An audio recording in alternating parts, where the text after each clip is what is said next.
functioning as we thought it would have been, which is an employer organization in the industry, to try to unify the voice of all the members in the industry, the employers in the industry. Let's talk, the other thing which stresses here is how do we double the internship of our seafarers. Okay? Okay? No, yeah, colleagues, I think for the sake of reporting, sorry to interject, one of the aims of the facilitation is to understand from the sector whether there is a need to formulate this and the urgency of the need of formulation of this. Yeah. And from the hands that I saw in the room, it means there is some expertise in this area of work. And probably we can either, as through DOT, formulate a task team that is going to look at the terms of reference for this and see if the terms have been developed. Maybe you... No, not for the bargaining council. The terms were just SAMPF. But I think what is important for us here, we need to say, what's our feeling about having a bargaining council? Yeah. Can we hear from the floor? What's your feeling? At least those who didn't know what the bargaining council is about, at least you've got a bit of understanding. What's your feeling about it? Okay. Can we have somebody? Yeah, a roving mic. Yeah. Okay, thank you, madam. You are the star. Yeah? Thank you, ma'am. Yes, sir. You can have a chat. Can you take those? Thank you very much. When they are answering. I think the bargaining council, far and above, in as far as what he had just mentioned, there were previously we discussed with regards to issues in terms of seafarers. That they felt that they are being taxed and which was not fair with them. I think the bargaining council can also address such an issue, but to answer the question, yes, it is important that we may find, because it may also help in terms of the industry to be managed by one bargaining council that is going to be speaking to every association and everybody that is within the industry. Let me leave it there. Thank you, Khomotso. Okay, there's another hand there. You've got a good job, ma'am. You can just sit next to them so that you don't run around. Okay, thank you, Chair. No, I mean, if you look at sectors, and the majority of sectors in the country, many of them have bargaining councils, and those bargaining councils are playing an important role in managing sound labor relations, between employers and also employees. Mm-hmm.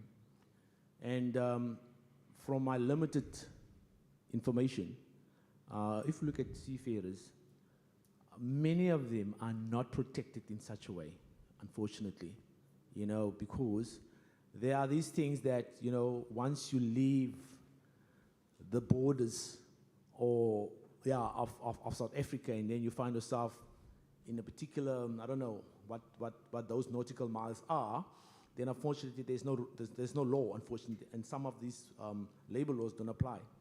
But what I think is that it will assist seafarers in a big way. It will also assist employers in a big way if we can establish a bargaining council that can look after these labor issues, and also, and for me, it's more about building sound relations between employers and employees, and so that seafarers in the main can feel protected, in that.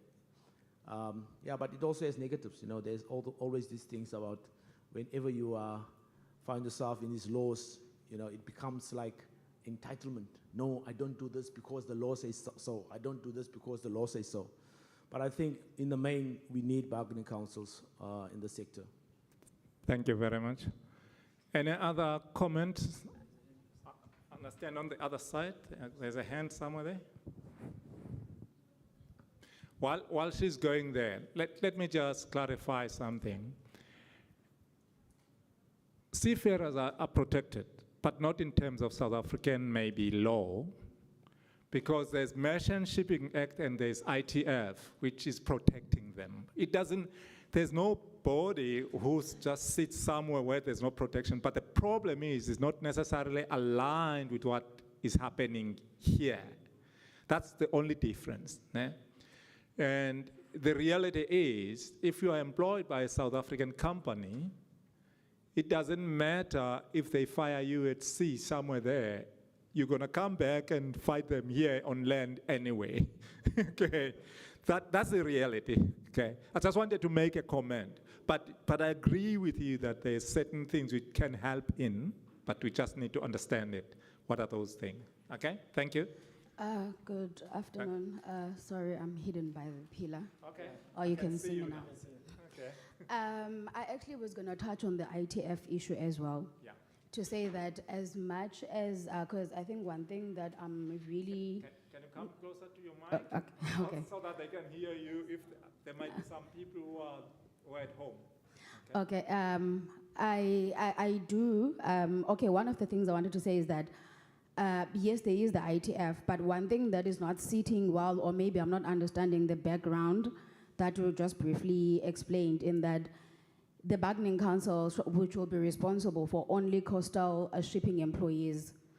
I also do want just to add there to say that it must be in alliance, therefore, with the ITF, not only to cover the seafarers within our coast, because they're not the only ones that are exposed. They actually, where the more risk is actually on the South African seafarers that are not operating within the countries, that are in other countries, operating either on ships with different country flag states. Yeah. So how do we then, that bargaining council, align with ITF so that whatever decisions and agreements that are made by those recognized organization within the ITF, that they automatically fall under, and those things are actually, as the ITF agreements and everything are updated every 2 years or every year, they are also accommodated, and South African Bargaining Council can actually have a voice internationally. Okay. Thank you. Thank you very much. You said your name is? I'm Xoliswa Bekiswa from South Africa. Thank you, Xoliswa. Any other comment from anybody about the Bargaining Council? Okay.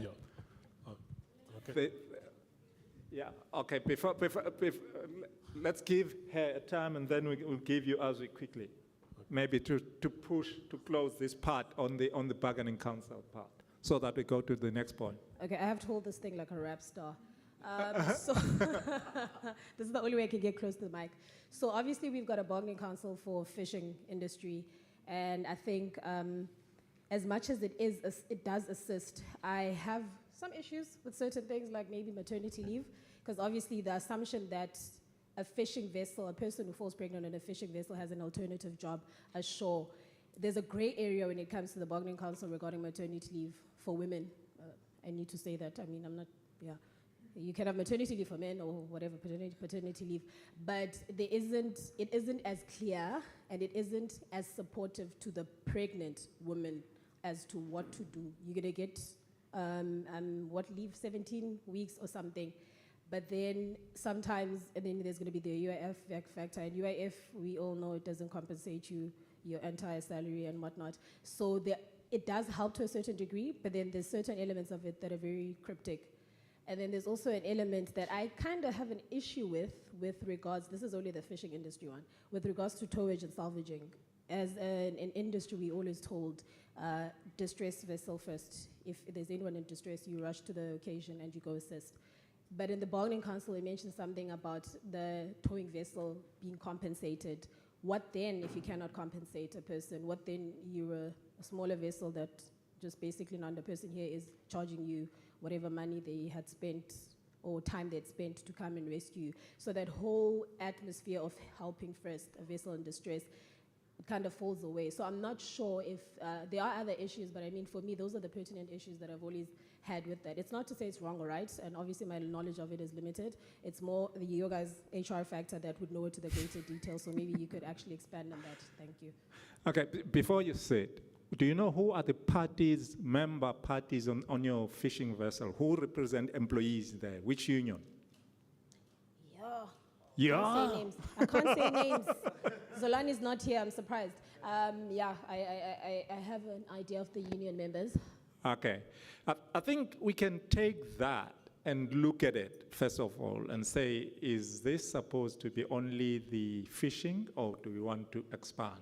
But thank you very much for your input. I think at least you're giving us something. I didn't even know that there is a fishing bargaining council. Yeah, I would like to stay employed, thank you. Okay, So thank you. don't Okay, thank you very much. get me to Okay, I'm going to give, do you have another hand there? No, we're going to give it now for the last person so that we move on. Otherwise, there's several other things we need to cover here. Okay, Yeah. thank you. Thanks. There is a mic. Okay. Now, I just wanted to throw in maybe a few things to be considered in the bargaining council. I think I'm sure in the fishing industry we've got the bargaining council is already in place, and whether or not when we move for the bargaining council for vessels working in port operations, that should be a separate unit to the one that we're going to, that we might need for those who work on seagoing vessels. But you also want to be careful that the terms are not so disparate that in the example that my colleague mentioned, others are encouraged to go help a vessel in distress, whereas others are discouraged. I think that's in creating separate units, we need to be mindful of that. I think the other relatively new item maybe that came with the MLC implementation that we will have to consider in this bargaining council is the recruitment agencies. I think I only know of 2 that are represented, but my last check, we had about 9 in the country. And how do seafarers employed through recruitment agencies then fit in that bargaining council? I know this is things that we need to consider when we talk about terms of reference, and I don't think this is I don't know if this is the platform where we need to be talking about those, but I think I just thought I would throw those in for to be in our minds when we talk about bargaining council. Thank you. Thank you so much.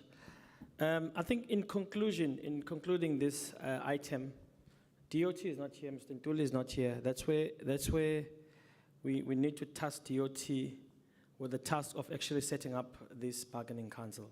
Clearly, there's a need. It's been articulated. It's a question of saying requests for nominations into this council. And I think from this item alone, then we can start the implementation of the CMTP in this regard. So one resolution that we can, I don't know if anyone is noting any resolutions, is that there's a need to establish the Maritime Transport Bargaining Council as soon as possible.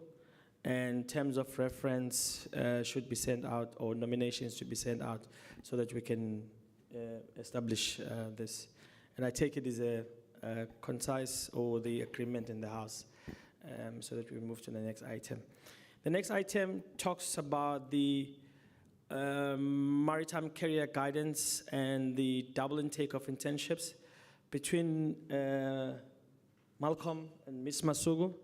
Malcolm, you want to have a bite on this? Ms. Masuku, would you like to tackle the career guidance, because I think you told us a very sad story yesterday, but and it would be nice actually this kind of story to be known, because there's positives, but there's also. No, I offered it to the lady first. Okay, Ms. Basugo? Or you can sit down and have a mic there. Stand up, yeah. I think, so they can read from there.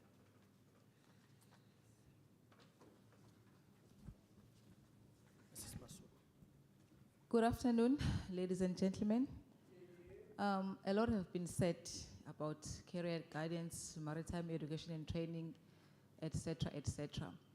So on my side as a lecturer and a former maritime educator from high school, I think we did our best.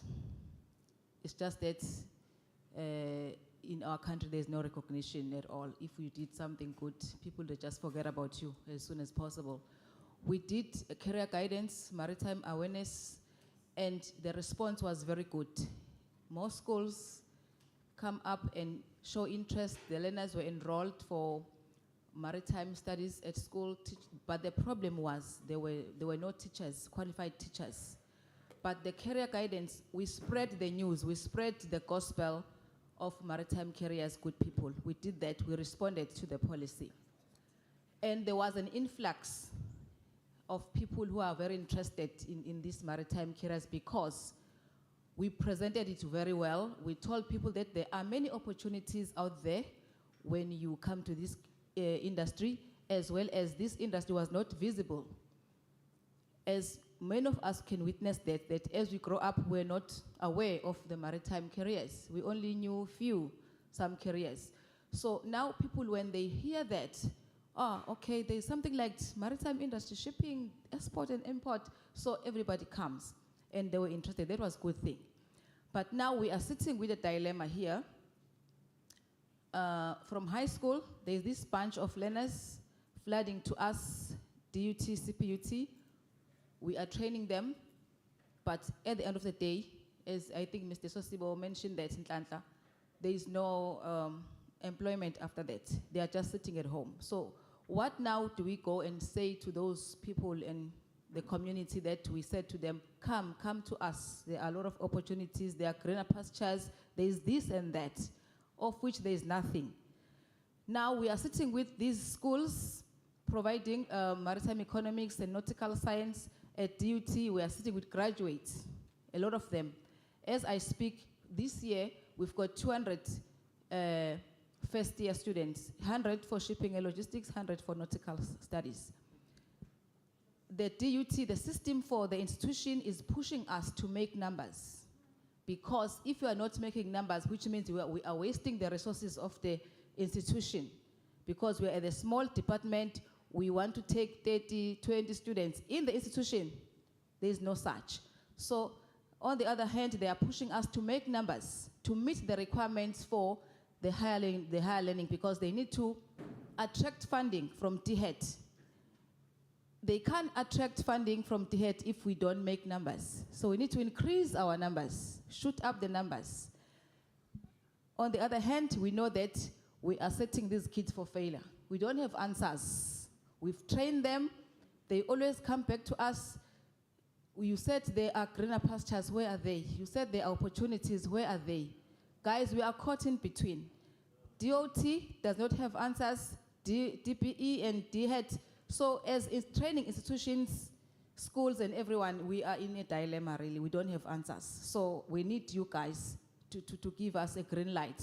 From now till October, as Ms. Colleen said, we are giving us a benchmark from now to October. What needs to be done? Because I think this is the key point, because most of you are the end user of our children, of our learners. You are the end user. So tell us what to do in this instance, because we are facing a dilemma. We've been talking about these guys a lot, a long time ago till now, but there's no solution, there's nothing, there's no action plan. So I was telling Pega that really myself, I'm tired of these talks, because since 2005, we've been talking one and the same thing. But at least there is one maybe achievement that is happening right now. I think EMC from Mrs. Enzi's desk, they were managed to put up a proposal to SAIMI for the training of educators, of which now that one is up and running. We can applaud that EMC tried to do something. Okay, teachers can be trained, it's fine, well and good. Then what about these kids? Because the problem is, maritime carriers, we did it very well. SAMSA did it, DOT did it, myself did it, everyone else did it. We organized or we invited students to come. Now they are here. What is the action plan, good people? What to do?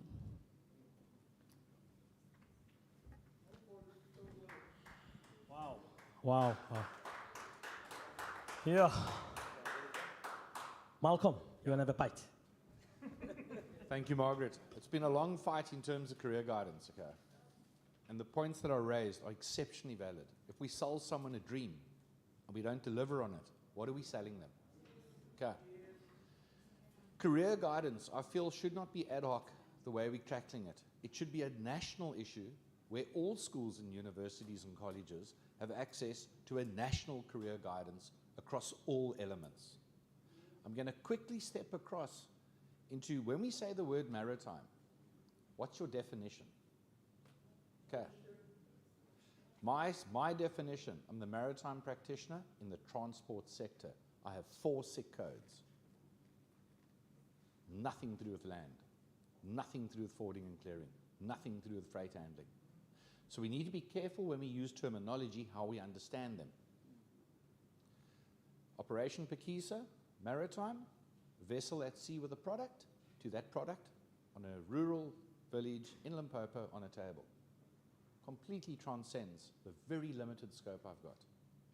Within maritime, within my context, we had 45 companies, are projectized, small money. We now have over 200, primarily fishing. Participating. You must participate, because when you participate and you give us your plans, we analyze the sector. So if you look at our sector skills plan from the transport CETA, the voice of the fisher has become a lot louder and clearer, which means we can fund projects into them.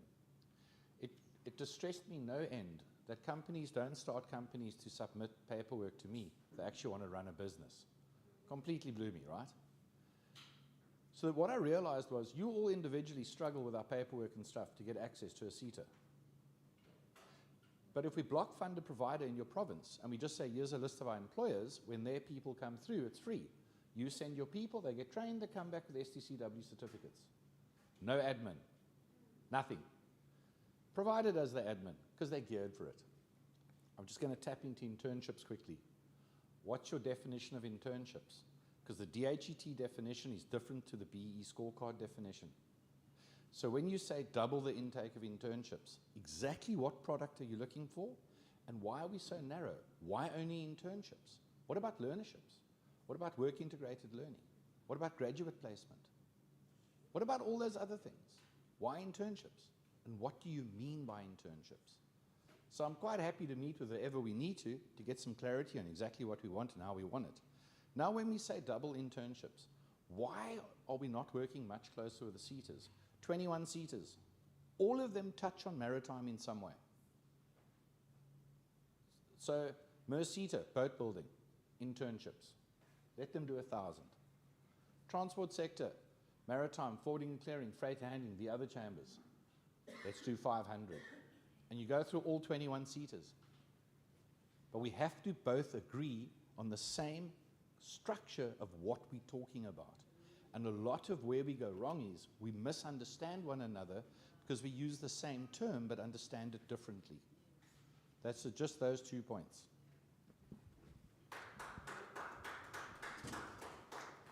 You want to come in?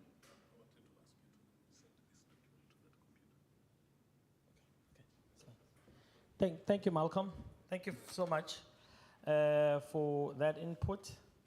Colleagues, any hands? It's a hidden hand. Where's Sheena? Colleagues, you must come to the horizon. Where's the other lady? The roving mic. The roving mic. Actually, just to add to what Malcolm has just said, I understand the definition and all these other things that is defined, but there's another problem within this internship that we think we recognize, which is the seafarers that I think Mama Soko mostly was talking about as well. These kids finish school and are looking for this internship. Most of the time, before they can get internship, there's all those ancillary courses, the STCW courses that they need to do. And most of the time, even when the company is available to do that, which is mostly international companies, they are not able to go on board or even avail themselves because they still don't have the pre-requirements. I think there's something there that needs to be done, either by the department or whoever can find, probably the cities. There needs to be a direct, even from school, if there can be, a time limit. These things are valid for 5 years at the most. So if at least when these kids leave school, can leave with these ancillary courses, at least they're one step closer. At least when there's a private company that comes along and is willing to give these kids internship, it becomes a lot easier because they already have all the prerequisites. Because most of the time, they do not have the money to go do these ancillary courses, which is additional funds. Thank you. Thank you. You are the boss of the mic now. Yeah. There's two floors, there's 2 hands on the floor. 2 floors. 2 hands. 3. We don't have it. We don't have it. Sorry. I might have one. What? The one. Oh, my sanitizer. She's looking for Oh, sanitizer. sorry. There we are. There you are. There's more. You have got plenty now. Yeah. Komoto. Oh. Mr. Chair, I don't know how to put this, but then maybe if I can put it in Sesotho, maybe I can be able to. But you see, we have had on the platform for the Oceans Economic Master Plan, and then we had discussed this. There's a work stream called Skills and Transformation. So what we were talking there is to say, or ask ourselves a question to say, are we not producing a lot of employees without talking to entrepreneurship in terms of how are we going to create jobs? When we take these kids and send them to school, are we preparing them so that they can prepare a CV? Or are we also empowering them so that if there is no job for the CV, they themselves can create work, you see? Yeah. Because at the moment, it is not them, actually, where we come from, even in Gauteng, we have got a lot of graduates, very smart young ones. But the thing is, at the moment, maybe we should use this platform to say now, maybe we really need to put in a bit of entrepreneurship and give them skills so that they become innovative, so that they can create employment. Let us look rather into saying we are training them to create employment rather than training them to prepare a CV to go and look for work. Thanks. Powerful. I think that is one of the items, it's one of the items that we mentioned in 29F, but I just want to have a view from the floor. Go ahead, sir. Okay, Chair. The point that you made, ma'am, on, I call it the conveyor belt type of training. It's led by numbers. You just want to get the person through this whole process. If it's done, you don't care. What happens to that person afterwards is none of your business. It's because it's not demand-led. And, after so many years, we are still finding ourselves in that position where what we train is not what the market or what the industry want. It must be demand-led.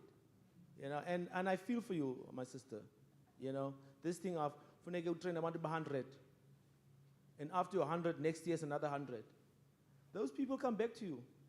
And you know what? You stand there, Malcolm, and you want to promote the maritime industry, you're lying to those kids because there are no opportunities.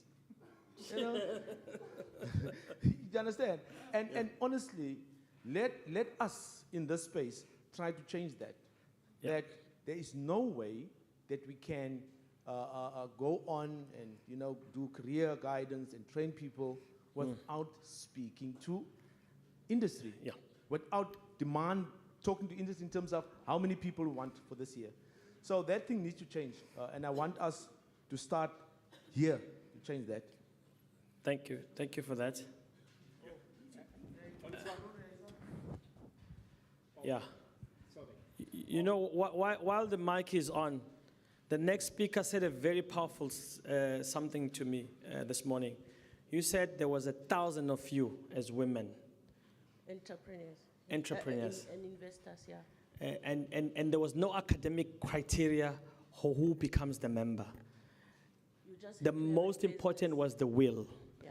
You wanted to own a small piece of ship, Yeah. now which has become a big piece of fleet. So it's being a fleet.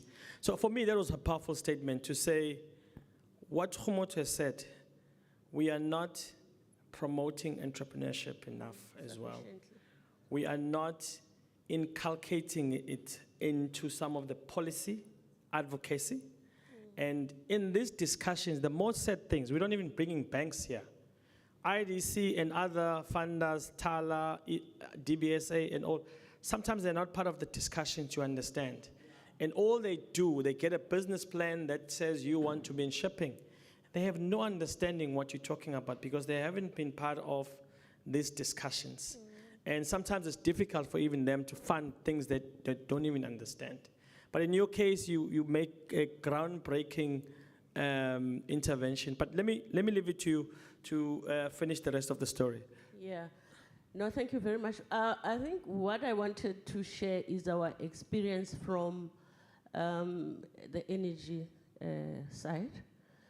As an organization, we needed to create some income for the organization for our sustainability.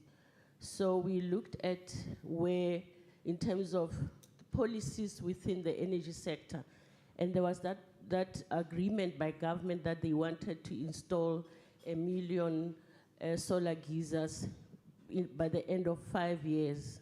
So we looked at, as entrepreneurs, we looked at that opportunity from that pronouncement. And we then submitted a proposal to the EWCTA to train young people and women in solar geyser installations. So we made money that year from providing training in solar geyser installation. So the condition that came from the CETA was your last payment, you will only receive if your graduates, your participants are actually placed in a place where they can have experience. So what happened? We tried to place our students, and of course, the elephant in the room of corruption, we could never win. So what did we do? We actually established a company, and now we are installing. So who is installing? We have a company. We tendered to install, and now we employ the people that we trained to install. So I'm saying this to encourage us to say we can, in terms of what Kgomoto is saying, we can actually do it where we don't just train people, but we train them with the objective of making sure that, so I think if enough of us can begin to practically do things, we can bite this big elephant one piece at a time. So it is doable. There has to be conditions that if you train people, there has to be a pipeline of where you're going to take them. If it's not there, then you create it. Okay. Thank you. Thank you so much. I have speaker on the back, Tembela, and and then who's the, are you the last speaker on this item so that we can move to the, there's an, oh, Yeah. the Honorable Eastern Cape Premier. Okay, I'm obviously not going to reintroduce myself, otherwise I'm going to run out of titles. I listened to what Xoli was saying, and I know it's not something that obviously one of the speakers had raised, but at the ancillary courses and payment of that, because I think we've had this conversation in circles so much that there is an answer, but people are not willing to decide on that. And it happens a lot when it comes to this environment. People have ideas, good ideas, but then no one wants to implement, because then that means that person has to work. So that ancillary courses thing being as part of like a value-added product within the actual qualification, like your degree or national diploma, would transport or would your NSFAS type of thing be willing to recognize that? I don't know what the conversation is on higher education level. I'm not there. But is it something that we could propose to say, we have these 5 courses that a person needs to do, just the basics, we're not going to go into tankers and all sorts, but we have these courses. Are you willing to fund these as part of the curriculum? And if you are, then what's your expectation? Because if I leave with a degree plus my 5 courses, I have a better chance of making it, and I have a better chances of submitting my stuff to you in Essentials, who earlier on said MSc is willing to. And then they can do the added stuff for the passenger vessels and all. So that's just one part. And then the second thing is, who, when it comes to the industry, maritime industry, who does training sit with? Because, shoot me dead here, Azwi, but we are class 1 people. We hold Master Mariner certificates with a national diploma. We have educators, your Miss Masukus, who've done basic and higher education. Who's the higher or the bigger voice to be heard in the room? Because that's actually going to make things easier for us, because we come through determining what is important for a person to make it out at sea, as a seafarer, let's say, and then it's a bit different, obviously. There's nautical studies, and then there's your shore-based studies. So we determine what the need is, and we engage. Fine, let's do that. But the problem now is, who is the person who's supposed to be the chaser of this product, of this thing of having to have qualifications recognized by the entity that is recognizing qualifications locally in South Africa? Because these are the very same people that we have a qualification for, but they're not absorbed into the industry, into the workforce, because they have this qualification that IMO speaks very nicely of. It's really on the white list, we're up there, everyone is happy. But here in South Africa, you have a national diploma, you have a Master Mariner. Oh, go sit down, please, there's nothing you can add on to the table. And it's so sad, because my biggest challenge is that there's no equivalence that's set. But in order to get to a point of equivalence, we need to have set structures. The best I can do as a person with a Master Mariner certificate is to go be a health and safety person for vessels. Anyone here will tell you the same. You go into a private sector, I'm coming from industry, I go into a private sector, I can either be a consultant, or I can be, I can assist the legal guys to do investigations. There's limited that I can do without that equivalence, without that SACRA accreditation. So who here, between your SAMSA, your DOT, your higher education, your TITA, who here is the person we are supposed to be, who's supposed to be driving this thing to make sure that it happens, this equivalence thing and this recognition of SACRA? And then the last thing is, I think we have a success story here in South Africa, and I'm going to go back to a conversation I had earlier with other people. We've got TNPA. TNPA has managed to have an accelerator program that is recognized, that is not frowned upon, that is working quite well. No one sees any ships that are running into people's offices just because the people there don't have class 1 certificates, because it's something that was discussed. Industries had collaborated. You take the people here, you go take them for training. Fair enough, it's overseas, but it's something. And then TNPA literally runs the piloting program with SAMSA's assistance. I'm going to go back to fishing. We have a fishing industry that is huge, but we have an industry that can self-sustain with the advice of your DOTs, your SAMSAs, your DAFs and all. But we continue to police it like it's a hobby.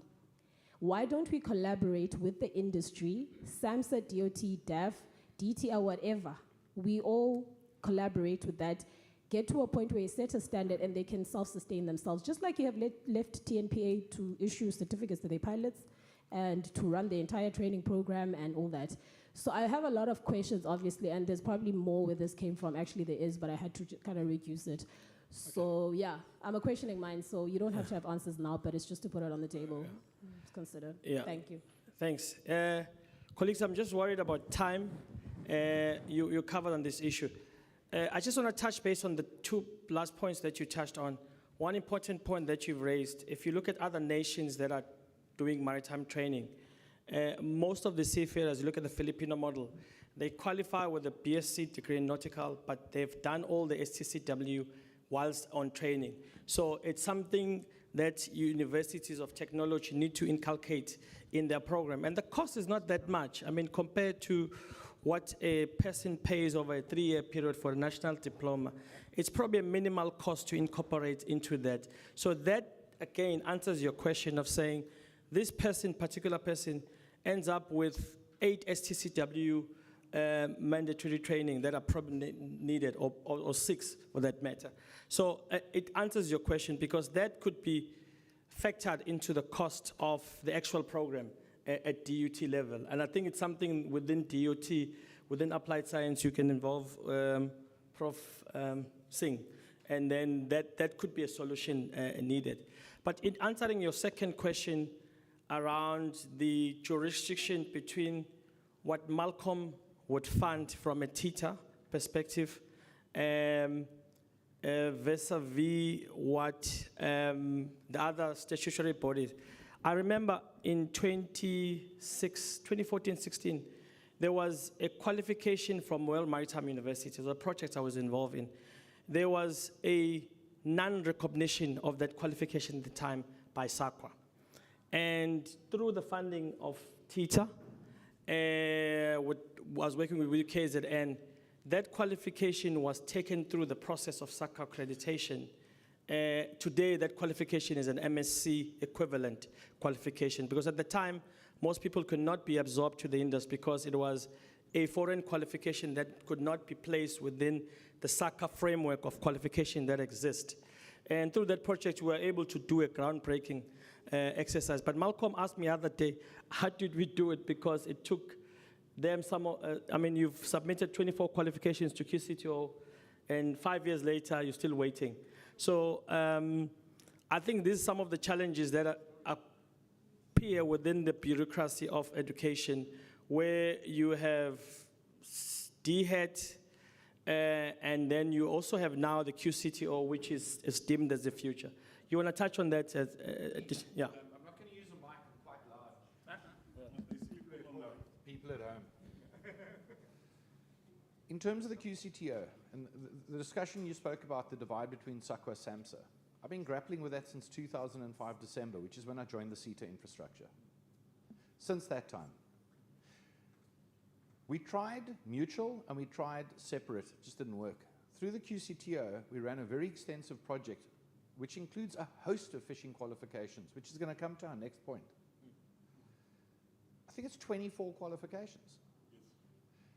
Now, those 24 qualifications, when approved, allow us to register learnerships or cadetships, which unleash government money and opportunities. So every year, we don't see through those qualifications. We are actually putting transformation behind. So all your solutions at a qualification level in terms of who's the authority go away when those qualifications come out. When they come out. And if I could ask DOT to please hop on that one and just have a chat minister to minister and sort it out. It'll be dearly appreciated. No. I think for what I recommend to close this thing, can I challenge the industry? Mama Komu, I want to challenge the industry. Can we come together and say, how can we put something which can help? You have got already a success model on your side. But there might be other ideas. How can we come together to collaborate as the industry and come back and say, how can we help? We can't solve all these problems, but at least if we can do one or two things which are helping, it's a difference. That's what is important. Yeah, I'm not just saying to you, I'm just saying all the industry people here, players who are here, can we commit to come together to do something, to talk about this and do something about it in a collaborative manner? No? Is that a fair challenge? I think so. I think it is. I think for us, our interest in coming, I was saying to the ladies that were interested in what we were doing, I said to them, our interest in coming into the maritime space was to share the learnings and of course to participate. We are business women, we want opportunities in the maritime sector, but we would like to share experiences of what works because we've been on this journey. So yeah, but never it would be very great for us to begin, once we understand fully this sector, to begin to say, how do we crack it? Like the example I gave, we were making strides within energy, and it took us almost 20 years to make the small achievements that we've made. But we are all in to say, let's explore how we could do this. We are in. Okay, thanks. Next, last speaker on this item so that we can move to policy statement 30, because we haven't been having this an hour. Mine is going to be very short, and it addresses the part of the industry. And first, good afternoon to the panel and good afternoon to everybody. I wanted to just say... And your name is? Oh, my name is Nandima Diba from FLSA. I just wanted to talk to a point that we've raised previously as groups, and somebody said maybe it's better if I raise it today, especially when we talk to this aspect that would touch even on skills development. I was saying if from the industry side, we can also enhance our ethical conduct and behavior so that when we are sharing the demand for skills, we are being genuine.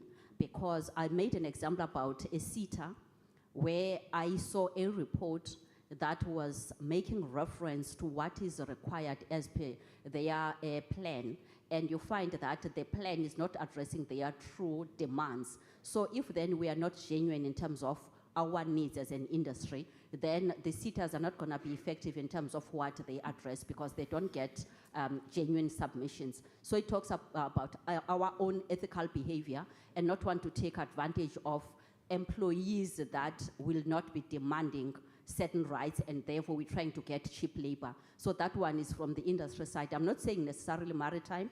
I'm making an example of a report that I actually saw, and I will not know to what extent we may be having a similar situation in terms of our own industry. Thank you. So if I ask, you're referring to the WSPs Yes. or ATPs? I'm referring to the WSPs because when you make a submission and you are not truthful in terms of your needs, then what skill is the SETA going to be prioritizing? Thank you. Thanks. And how do you, actually, I was going to ask you a question. How do you verify the WSPs in terms of need? Okay. Thank you. Thank you for that. Yeah. Okay. From a SETA perspective, and right now I'm batting for all SETAs, the company participation is critical to our sector skills plan, which determines what projects we fund. The more whom participate, the better the data we got, the better decisions we can make, the better we will spend the money. Those projects should result in employment. I do not run projects that do not have absorption. You cannot tell me that training is critical if you cannot guarantee employment. Because then it's not critical, it's critical to you. The workplace skills plans, and this is where I think DOT could play a huge role in pushing the SETA participation. And if necessary, a lot of my fishing companies don't even pay us levies, and they're participating because of the FRAP process and the issuing of fishing quotas. So there's an incentive there. But because they were carrying the cost of submitting, we ran a project where what they said they needed, we offset through a project and paid for. Because we can work together on it. I can't expect a company to spend money to submit to me to get 20% of zero back. Because that's the mandatory grant relationship. 20% of what you pay us comes back. The rest goes to DGs. The discretionary grant projects that are funded will become relevant to your sector when more of your sector participate. If we could somehow bring it in the policy statements in terms of CETA participation across the broader maritime landscape, it would vastly improve the data government has in the CETA architecture to deliver within our subsectors. Thank you. Thank you, Malcolm. Thank you. I think, colleagues, can we close on this policy statement and go to the next one?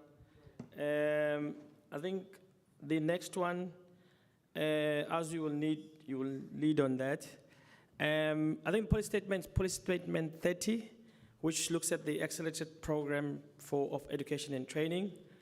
I think the focus being career awareness, mobilizing support and funding for maritime education, collaboration with DHEAD, and providing training birds, and the development of fishing curriculum qualifications, which I think you've touched on.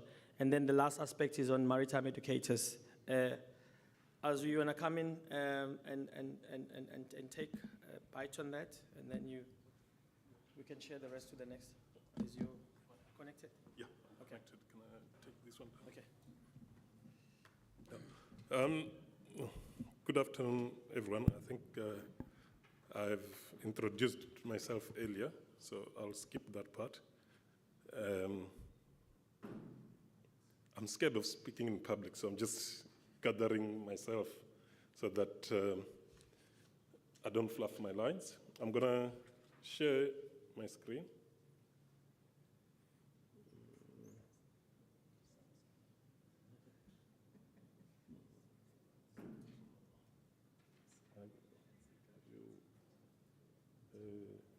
My laptop just died.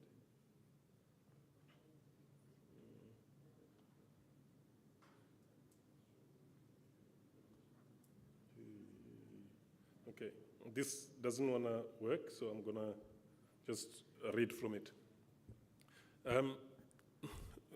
Preparing for this, what I did was to group the policy statements into the primary stakeholder that should be working with the Department of Transport to realize those statements. I think the first of those being the basic education, relating to policy statement 30A, B, J, K, and L. And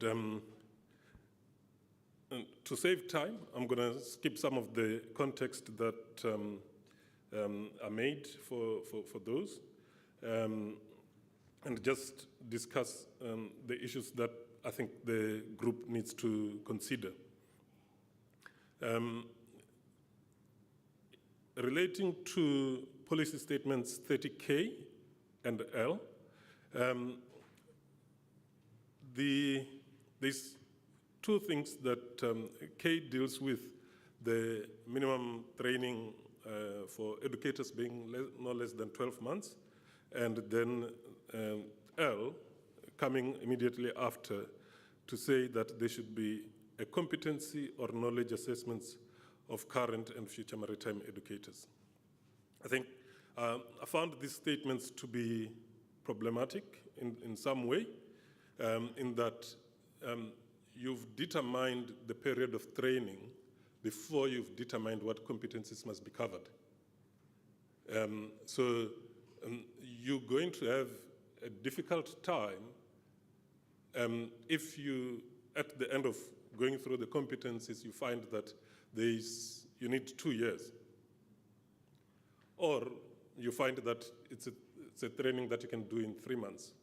So the proposal would then be that K be revised, that to say something like competencies, proficiencies, and or knowledge for maritime educators to be determined, and a set period for educators training set.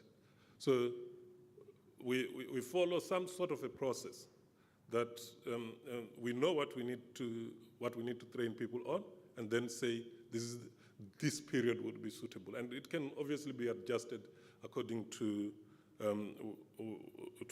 the needs of each group.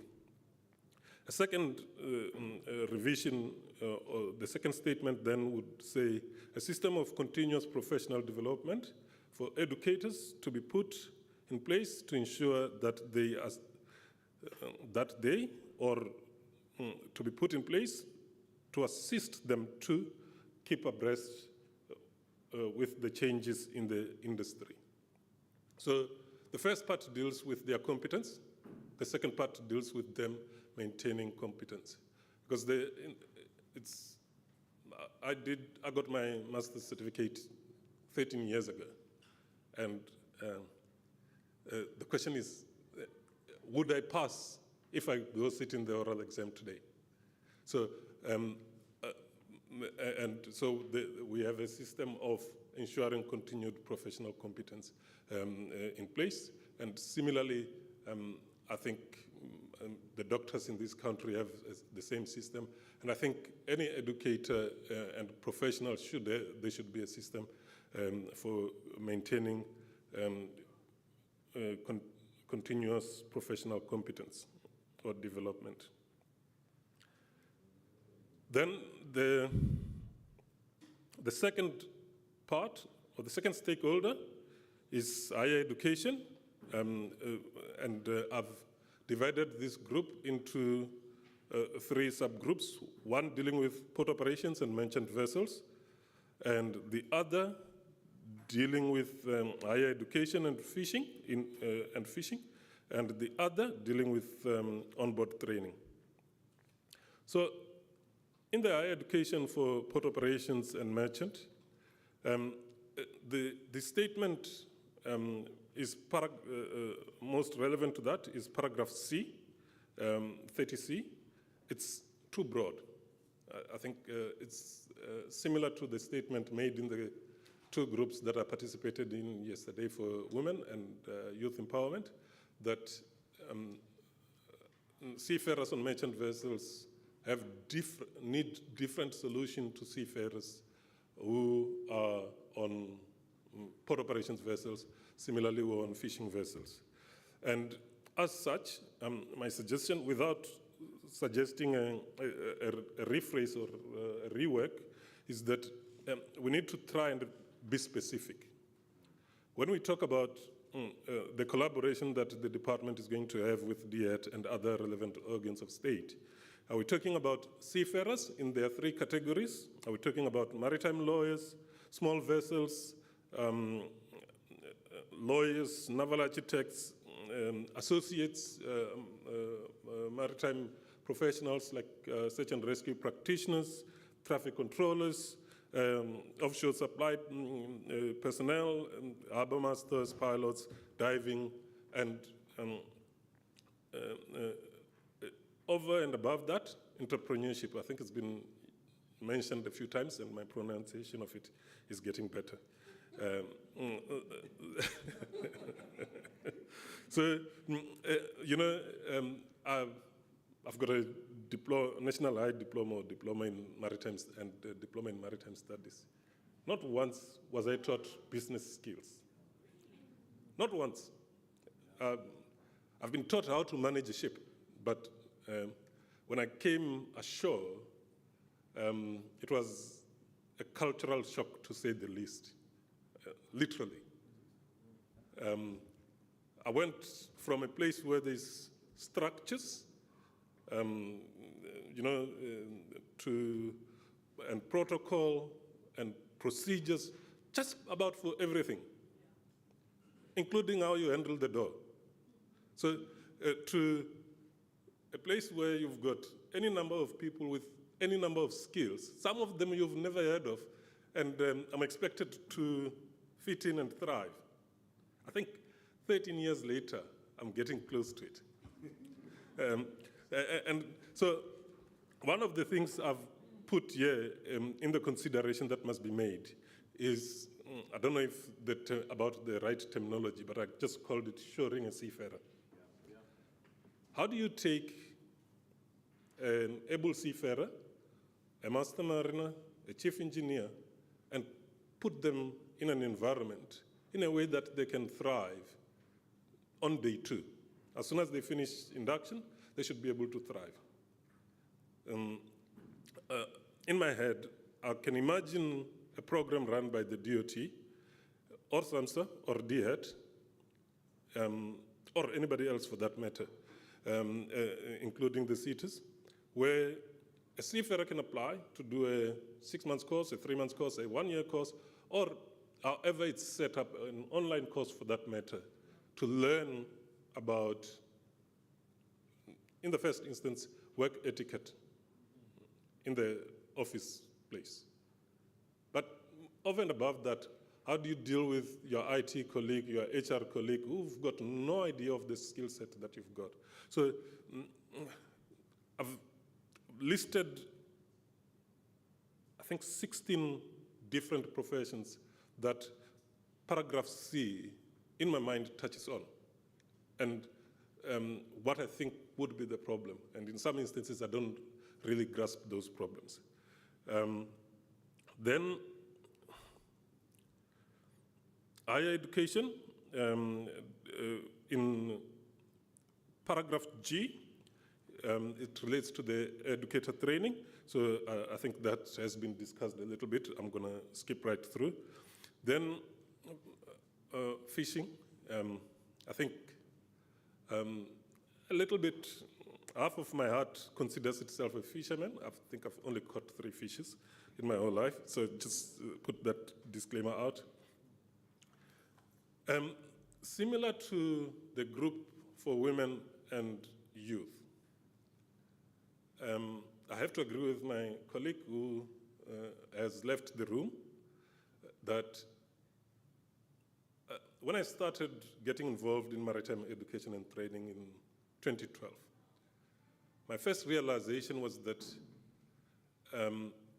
in my opinion, SAMSA and the department before it have treated fishing almost as an afterthought. This is how we train seafarers, oh, by the way, including fishers. This is how we do X, Y, and Z, by the way, fishers. And that has resulted in, maybe for lack of better English, a lot of anger in the fishing, to the extent that even when you listen to them, they think you're not listening. You're doing a stakeholder engagement session so that you can tick a box, and it ends up being a fight. But fast forward, my proposal was to revise this statement and break it into 3 different statements, and I'm just going to read the 3 statements that I've revised them on. Statement F should read, the department shall promote the implementation of the STCWF as a formal curriculum for fishers and the certificates aligned thereto. I'm glad there's nobody from fishing because they would be shooting me for that. But, and I'm being specific in mentioning fishing, STCWF, because we mentioned funding just a few minutes ago. And I would struggle to go to Mr. Ntuli and say, Mr. Ntuli, I need you to go to the Department of Higher Education to make funding available for training fishers when there's no structured and formal training systems or education system in place. Whereas we can provide training for onboard through the CETAs, those can be, those are supplementary to perhaps what should happen in a classroom, whether it's a university or a TVET, but there should be something formal other than self-taught, where somebody comes to SAMSA 16 times before they can pass a maths paper that they could have been taught in 3 months.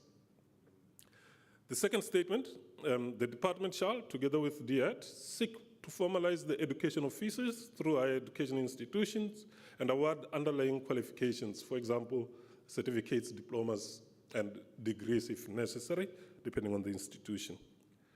The department shall, together with Department of Basic Education and DEAT, ensure that the Fishing Association, Okay, so I'm gonna, we pressed for time, so I'm gonna skip to the last point that you will have to push me if I don't make that point. I think with all this, if we talk about lawyers, we know the NQF level for their degrees, we know the NQF level for their masters, and all the other shore-based maritime professions. The single biggest challenge that seafarers face is their non-recognition within the national qualification framework of the certificates of competency or certificates of proficiency. My colleague from CPUT is not here, but we've got Ms. Masuku. It is difficult for universities to recruit a seafarer to go teach, however good they may be, simply because when the university looks at their qualification, they say, you have this certificate, where does it sit in the NQF? We want NQF +1 for somebody to be able to teach, and we can't put it anywhere. It's a problem that, at least for the 7 years I've been the chief examiner, we've worked through CHE, we've worked through QCTO, through SAQA, we've followed almost every process that they could prescribe, and we get to a point and there's just a point of not going forward there. And I think this is a solution that needs the department's leadership and the political will of the political heads of the department. Because unless at that level there's an understanding of what should happen for seafarers, for them to be recognized appropriately within the South African shores, we will always have people or institutions like SAMSA, higher education institutions, and many other companies struggling to recruit them within their ranks. And in the end, you go to an IMO meeting, and the person representing Oman is a South African, the person representing New Zealand is a South African. Why can't there be more of those who are staying here if we can recognize them within our own systems? So I think that is one single policy statement I would like to see included for the NQF to recognize the certificates of competence, or this STCW and STCWF. But certificates of competence is better because it includes the people in port operations and others who are not covered by international conventions. Thank you.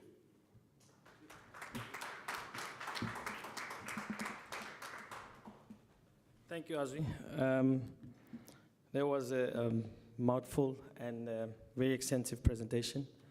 Any questions at this stage? I'm just looking at time. We still have about 2 policy statements to look at. But the points that he highlighted is quite critical, especially when it comes to institution of higher education. Ms. Masuku, you can maybe attest to this. I think there was a duty, there was a communication that anyone who's got honors or less cannot be a lecturer. I think I saw something like that. The entry now to be a lecturer is master's or more. So now, as you were saying, you mentioned a seafarer who's been at sea for 20 years with all the experience, and probably all he has is either a national diploma or a national higher diploma. It's got all the experience, but the criteria for entry does not allow that person to sit and lecture in class because of the system. Because when they enter the qualification in the system, it's lower than a master's degree. So I think that's a kind of challenge that, as you was referring to in terms of seafarer recognition, in terms of no matter how much experience you can have, coming back to the NQF system, you don't fit the criteria, so you cannot be a lecturer, technically speaking. Because I remember that a lot of lecturers with honors degree, they were being pushed out of the system and asked to go and study, otherwise you lose your job. So I think that's one of the issues that we touch on. I think for any other issues on the ground, pending issues on this? Just the youth, okay. You want to add on that quickly? Okay. In terms of statement 30, we're talking about a youth cohort. I'm just going to say, we've got something called the Sea Cadets. We're busy partnering with SAIMI, and we're looking at increasing them by 1,000 Sea Cadets this year. The important thing about the Sea Cadets is they're not just coastal, they're also inland. Let us not forget the youth that are inland. So what I'm saying to you is, we have an existing organization with a very long history. Let's expand that and leverage it up. The 1,000 Sea Cadets that we're going to be working with, we understand that not all families have lots of money. So we're going to pick up all their training costs, their uniform, and when they are with the Sea Cadets, they'll be eating nutritious meals. When they go away for camps, they'll be catered for and taken care of. That's how we inculcate them into a maritime society. But we have to leverage it and boost it up. So that's just in terms of that youth idea. The Sea Cadets, in South Africa, we seem to keep looking for new things, but very often we got old things we can just dust off, polish, and get them going again. We're working very closely with SAIMI, and we're also dovetailing with the 60 schools we adopted as a CETA. So we're also going to go and talk to those schools about the Sea Cadets in uniform, also doing career guidance. That's how we start making our circles of influence overlap, so we can make the circle bigger for everyone to go forward. Thank you. Okay. I can just step in. Okay, you can go ahead. Okay, thank you very much. You know, I just needed to put, I don't know, just a comment and a question maybe. With regards to the point that Azwi has mentioned regarding the seafarer with that big experience, when they are not allowed to become lecturers, obviously under the head.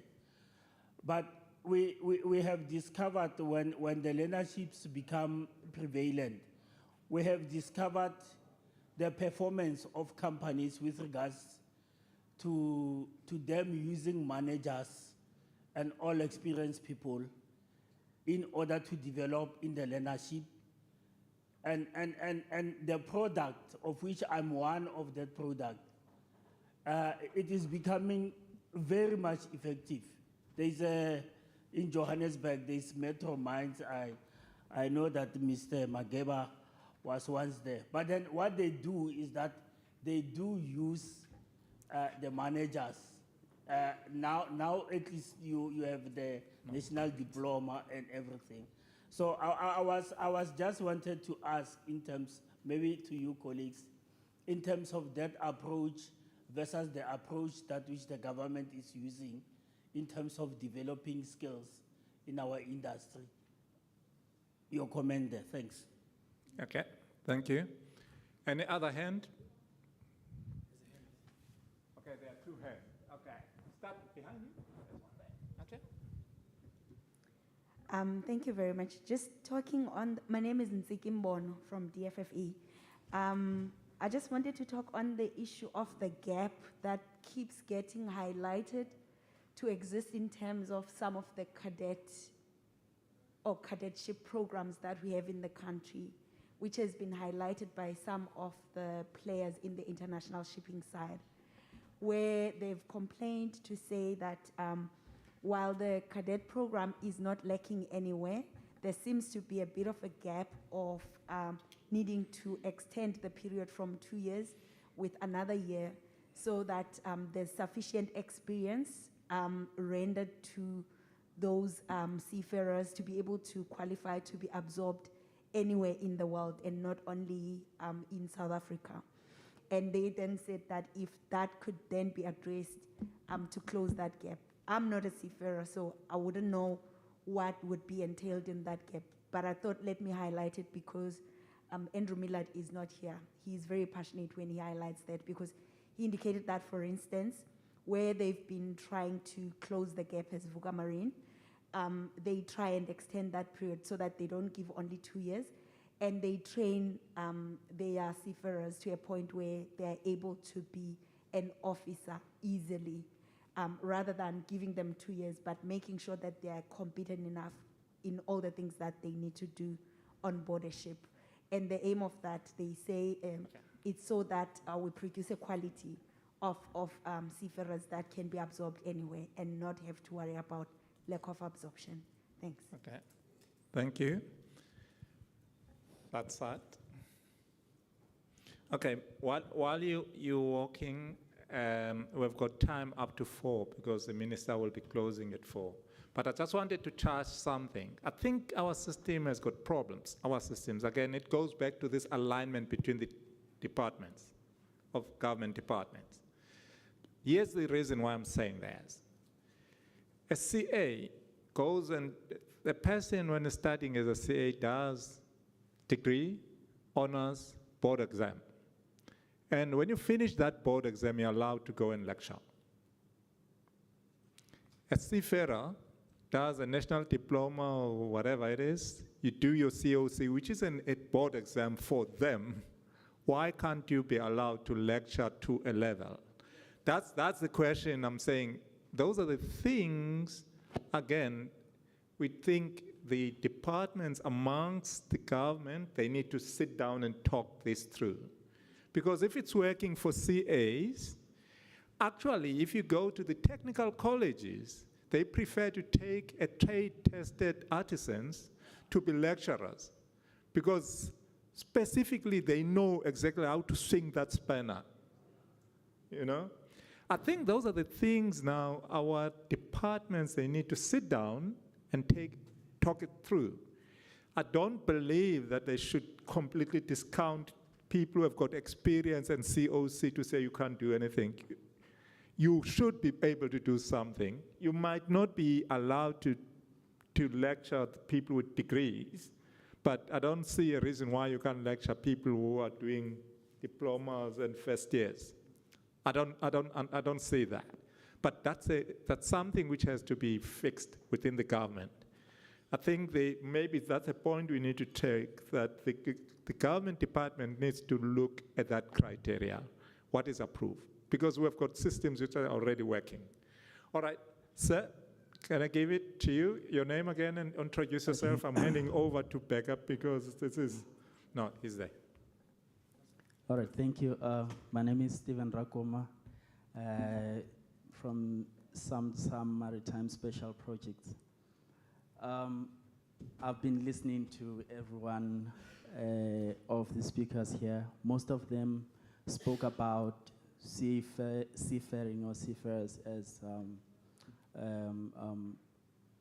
the issue. But then now, I came up in the maritime sector as an accountant, and I made a decision to actually go study further, and so I can remain in the industry.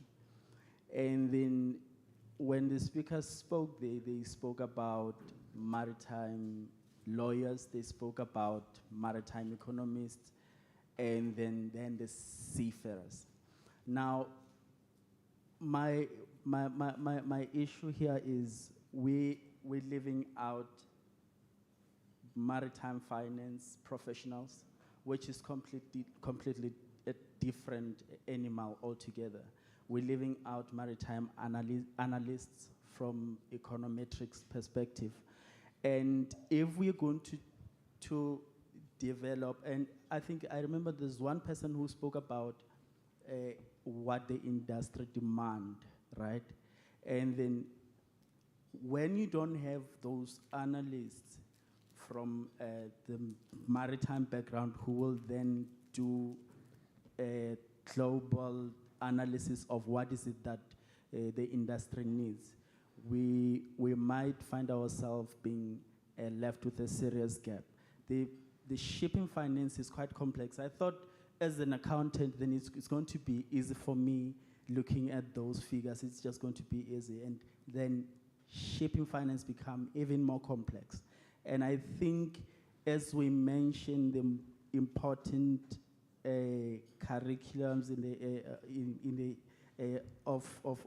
the industry, we also need to take into consideration the shipping finance. And when we were doing some of a little bit of research, we understood that our banks here don't finance shipping because of its complexity. Now we also need to capacitate ourselves as a country at that high level, because I don't think an economist will come up the ranks as a cadet, then become an economist. So obviously one would switch from BCom economics or honors whatever, then take the maritime route. And so I just thought it is important, because one speaker in the earlier said, if the youth don't speak and this thing is passed, don't blame it on us. And so yeah, I thought I should just write it. Thank you. Okay. Thank you. Thank you. You said your name again? Stephen. Stephen, thank you very much for your comment. Just to put this into context, we're not trying deliberately to ignore other careers, but what we're trying to use here is the 80-20 principle. I don't know if of you know what that means. Where we're going to put effort for 20% of the time, but have impact 80%. The impact must be 80%. Unfortunately, when we talk in the sea industry, majority of the people are seafarers. And they're the one who are crying most right now, because they are the one really who have studied, have done everything. We're not completely ignoring that. We're saying if we can start by focusing on this 20%, make an impact, it's easier to go to the other areas, because already people see the value in bigger numbers. There's many other parts, logistics, as you say, safety and all that. But if you take the critical mass of people who are right now really struggling, it's seafarers. That's why you hear the focus. That's the reason. I just wanted to make one comment to Ozzy. I think when they were talking about the training, it's an assumption, I'm not the expert. When they were saying the training must not be less than 1 year for teachers. I think they took that to the same premise. If you do a BCom or HR, but you want to convert as a teacher, the university will say you'll do 1 year theory to practice as a teacher. It's taken that you've got your basic degree, but now you're doing what they used to call it UDE or methods, whatever it is. I assume so. But I'm not going to say it's right or wrong. But I think that's the premise based on the existing systems already, which is happening. Okay, thank you. Thank you, Neba. In closing this, I think the last speaker touched on something very profound in terms of sometimes Malcolm spoke about how do you define maritime skills? What is maritime skills? And the assumption is that everything is based on seafaring. And actually what you raised is very important. And if you look at the majority of people who actually participate in some of these forums, they're not seafarers. So it's really unfair to play a lot of emphasis on seafaring, whereas the rest of people that actually want to take issues are not seafarers. And the very same seafarers that you're referring to are not here, and most of the time they don't attend. So I think what you've raised today, it's just had a bit of mindset change to say we should look at the more diverse focus of what maritime offers. And I think that's what's going to encourage a lot of youngsters not to follow the nautical route per se into maritime, because there's other streams that lead into maritime. I mean, there's an MCOM in UKZN. And I can tell you in my class, when I did my MCOM, there was probably 2 seafarers there. The rest of the class were people that had not been seafarers, even those who were doing postgraduate in maritime studies. And most of these seafarers don't even do those qualifications. So what you're raising is very important. And I can tell you a classic example. We had someone who was a nurse who was doing a postgraduate diploma in maritime studies in our class. And, and the whole diverse people that have now been incorporated into the sector because of those qualifications. And sometimes I think it's some of the things that we don't teach. That's why we have this influx of people wanting to go to sea and focusing on that and get frustrated because there are no beds. We are not in our career guidance, we're not promoting the other routes to maritime. I mean, Malcolm has got a lot of NQF qualifications that leads to shore-based qualifications that we're actually not promoting either at TVET college space or in other private institutions. I think that's a culture and mindset change that we should say, let's refocus our energy somewhere else. Let's look at other qualifications. I mean, MBA in shipping is one of the qualifications that one can choose, and then they become CEOs. And that's why I was asking my other day, how many seafarers have become CEOs and parastatals of late? And literally, not a lot. So again, it's a mindset to say, yes, you have all the skills, but how do you advance to other level? And I think I had a conversation with some of my colleagues at Transnet, my ex-colleagues at Transnet, who said that they were complaining that they're not getting promotions to higher level. And the question is, what have you done for yourself to actually make yourself be eligible? Because they always complain that they're managed by people who are not coming from the seafaring. So that's another dynamic that we actually should be managing as a country. Say there's more than just be seafaring. And I think the issue of entrepreneurship as one of the areas of focus should be encouraged. Colleagues, I think we don't have a lot of time. The Deputy Minister is going to be speaking in 20 minutes. We're going to move to Policy Statement 31, which is talking about well-organized and capacitated maritime professionals. It's a very short statement with 2 points A and B. I know from my little background that there is a SAMPA, which is the South African Maritime Professional Association, an organization that has attempted to solicit a list of professionals within the sector, and most of the seafarers, most of the professionals in that sector are not seafarers, if I know the group from the previous database. So I think from this point of perspective, I can only speak for the one that I know. I'm not sure if any other professional association that have been formed or organization that fit into this criteria of the CMT policy statement. If there's a way of enhancing these statements to talk to more of other organizations, I know Homoto talks about SAMBAF. I'm not sure whether SAMBAF is catered in these organizations per se. But I'll leave the discussion on the floor or for any other member of my team to actually have a comment on that. It's a very short item. Any takers on this one? Mr. Sonti, the roving mic. Where's the lady with the roving mic? Oh, Malcolm, energetic. Thank you, sir. Yes. Chair, I think with regards to that one, probably if there are any other organizations except SAMBA, like I will tell you in our organization, we've got a function for maritime professionals. But then what we really need, we need such a body that all of these other organizations can fit to. And I think it would be a proper thing to do with the alignment of the statement to probably capacitate what is already there with the South African maritime professionals. And then everyone else feeds into that. That would be my proposal. Okay. Thank you, Dad. Who's the next?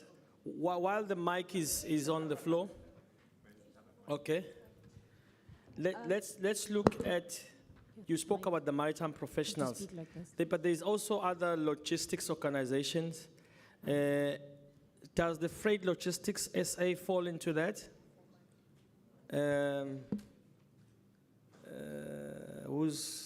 Where's Gino? Okay, I'm not gonna. It's an employer. Okay. Okay. Sorry, yeah. One on the floor. Hi.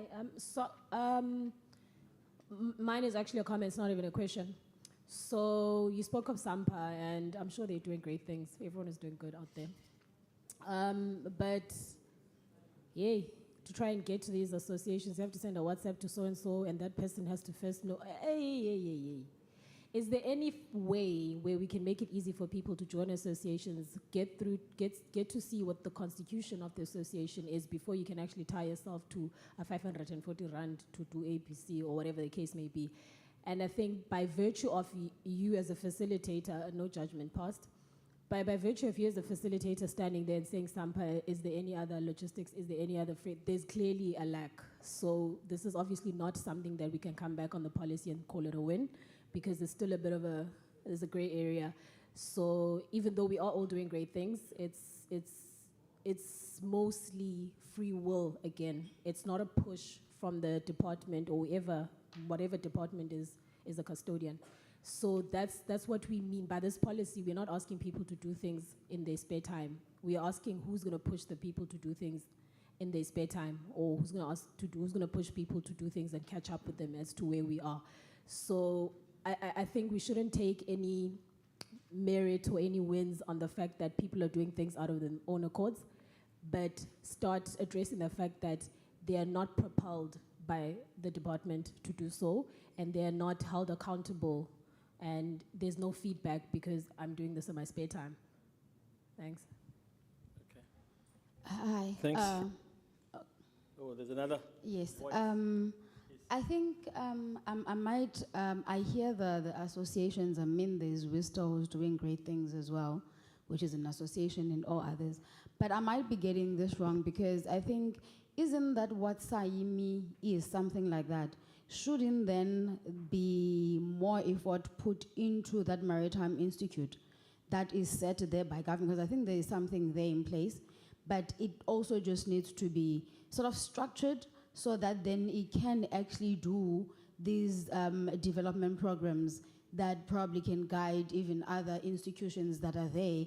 But I think in terms of something there is, yes, then the associations and whatnot can use that platform, but probably we need to assist if we feel that SAIMI is lacking in any way with the great work that they're doing already, or if there's a need for other institutions in that space to assist. Thank you. Thank you. You mentioned Winster, and then I think there's an MLA, Maritime Law Association. I think from a professional perspective, that looks like a professional organization. But Aju, you want to have a take on this?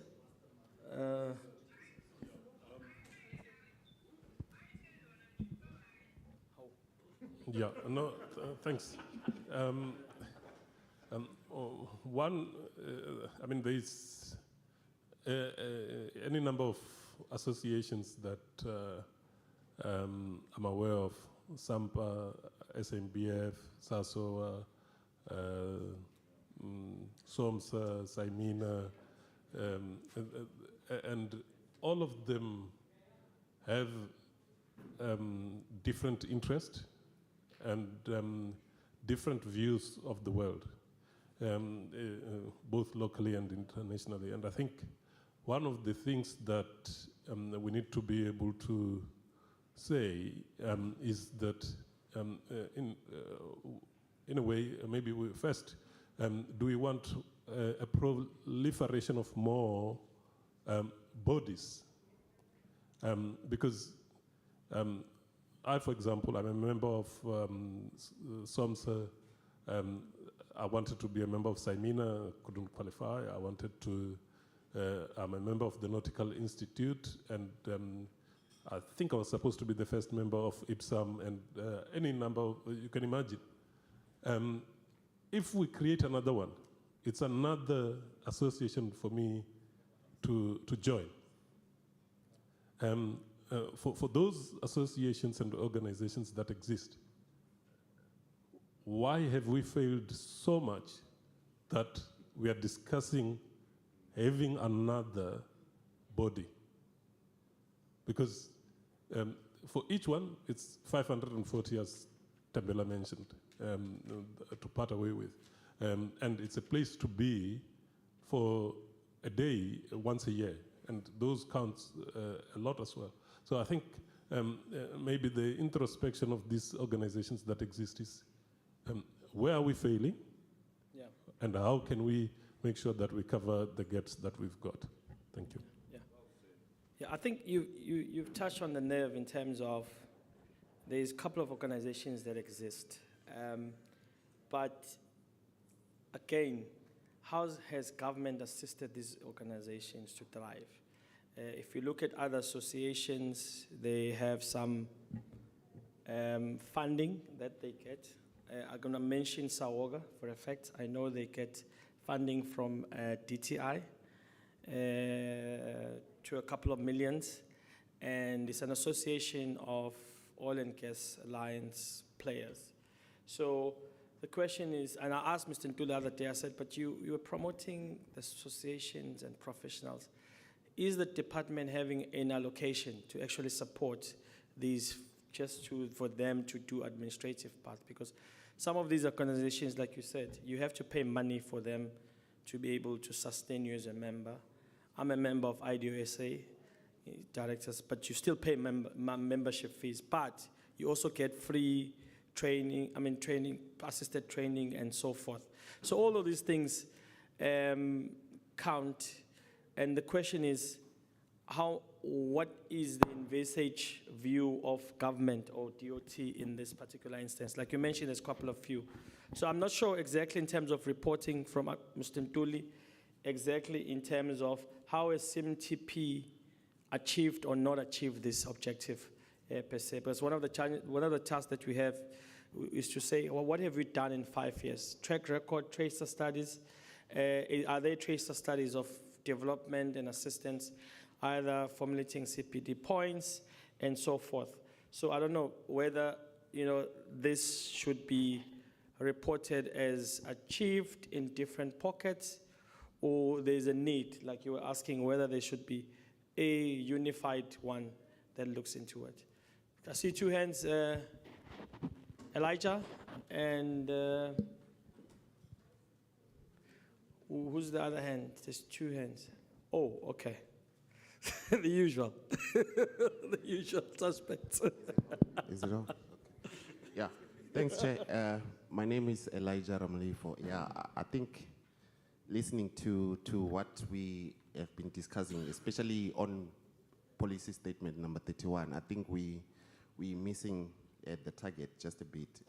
In as much as the focus is on subparagraph A and B of the statement, but I think for me the core, it's on the subsection below the two paragraphs.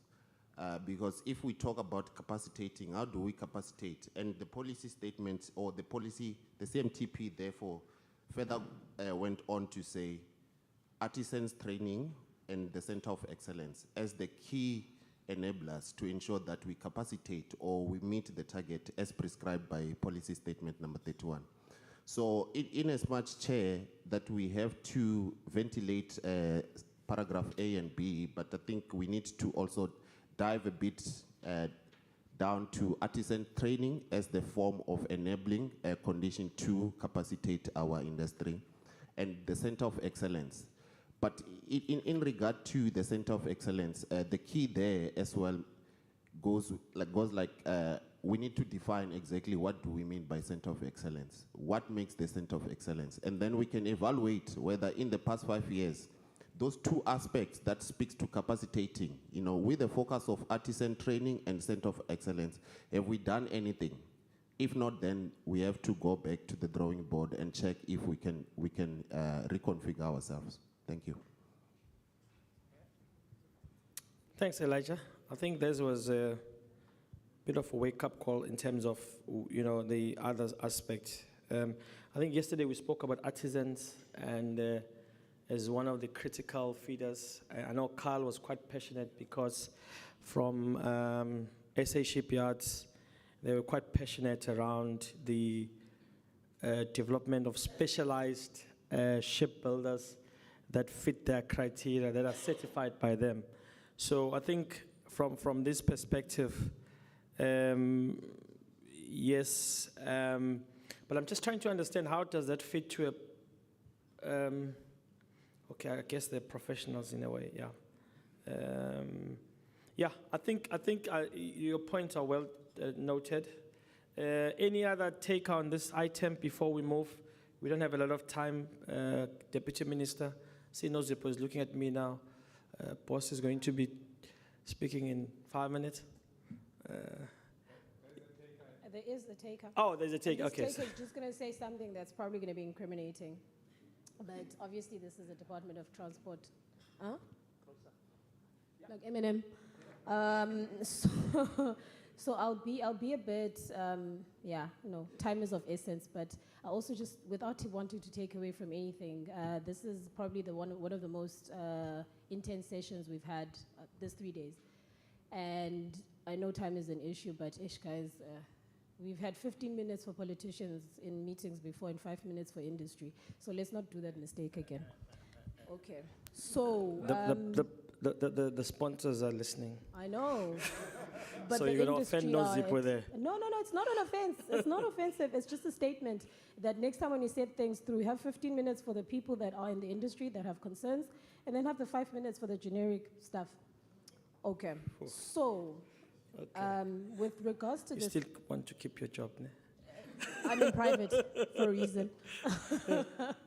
So the other thing I wanted to, we've got a bit of a challenge, and I've missed out on a lot. I'm sorry, I'm always interested in hearing you speak, but unfortunately I'm employed.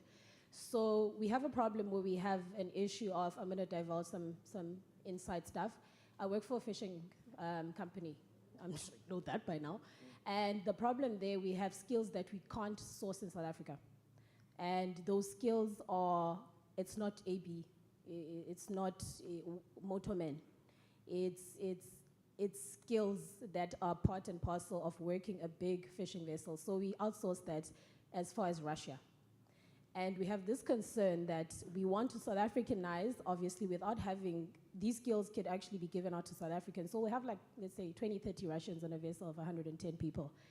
And we, as much as we want that to happen in South Africa, whenever we need to replace these people, if they feel, I don't like saying these people, whenever we replace the people that are in those positions, it's a bit difficult because Department of Labor comes through and says, no, you need to advertise in South Africa first. And then it kind of extends the program. So that's why some of the, if initially you'll remember that I had asked if, when we have these platforms, who all is there? Because it's a bit of a challenge because now, as a company, you have to go to speak to a ministerial a person and find out and have these problems sorted out, which it's not always easy. So there are skills. And it goes back to the neglecting of fishing because there's growth there. We've got 30 Russians that we need to replace with South Africans, hopefully 30 South Africans. Because the Russians, they are natural-born fishers and whatnot. And when you go there, even a simple engineer comes there and then 3 months they're like, never mind, thanks. So it's a different culture. It's a working environment where the propulsion is to get the job done. And other people might feel like it's exploitation, but it actually isn't because it's so complex. So I think we also need to get into a mode of venturing into that industry, not just from my concern of normally like your trainings and whatnot, like generic trainings, but these artisan skills that we need because there's capacity. So if we have those platforms, the associations, the National Fishing Forum, for instance, that come in and sit here and also come in and sit in business forums, the people in business would actually find that there's a lot more to fishing than just quota and product. So I think you guys, we do honestly need to, I'm not a money maker, but I've got, honestly I'm not, but I've got a wandering mind. And I think having a center of excellence where everyone is represented is gonna get to a point where even an average South African can benefit from authentic South African issues without having to want to go to Singapore to make it big. You can make it rain in SA. Thank you. Okay, thanks. Thanks for that input. And I'm glad the man with the big pockets next to me, Malcolm, is willing to fund any of those specialized skills. Yeah, under special projects, I'm sure you can, Malcolm. Sorry? Under special projects, teacher special projects, you can. It's interesting that in terms of the skill conversion you speak about, I recall starting with that like 12, 15 years ago. I'm amazed to hear we're still in the same position. I think the sort to shoot would be to ship them out of Russia, train them there, and bring them back. South Africans. It'll be cheaper. Center of excellence, I'm getting allergic to them, okay? We've got loads. Yeah. Are they centers of excellence? Who's benefiting? You know what I mean? Like, we can have a virtual center where we can all tap in and share knowledge. Yeah. No, yeah. I think what you raise is very important because it's knowledge that we don't have we are not privy of. And between a lot of stakeholders and forums that one engages with, we have been able to find money for special interventions from different collaborations. So I think probably it's a discussions I'm willing to listen to from other heads that I weigh outside this forum. And then we can see how we can intervene because between SAIMI and other forums that we engage in other things, maybe we can look at that discussion. I know Fish SA has tried to table something, not sure whether it's along the similar lines in one of the subcommittees of SAMSA, but I think it's something that it wasn't a story that was not very complete. Probably if we can just tie up and see where we between, the skills development funders, Malcolm included, then we can find a solution. I think, colleagues, I want to close this item if there's no other pending issues, and then we can go to the last policy statement, 36, which talks about an intelligent and innovative-driven industry. Highlights of these policy statements is around the issues of undertaking research and trends. And one of the questions that was asked yesterday, who funds research? Who's got an appetite to find research in some of these areas? I know one of the organizations that I work with funds a lot of research.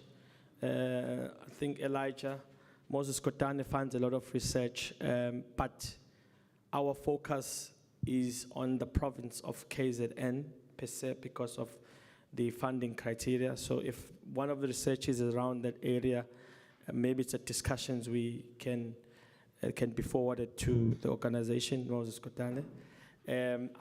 Other institutions, I think they do research. Cheetah does a lot of research. So I think maybe it's an area we can touch on.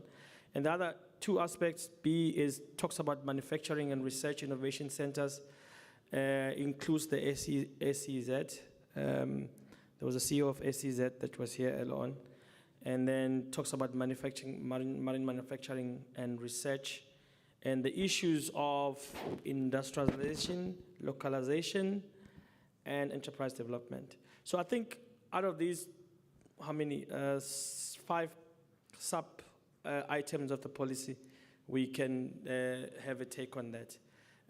I think for the sake of time, is there any other issues that when you open your big book, Maritime Transport Policy, that you want to touch on? I know Mr. Ntuli now is breathing down my neck in terms of time, and rightfully so. Any other issues that, guys, you want to raise for these 5 items? Mr. Sonti.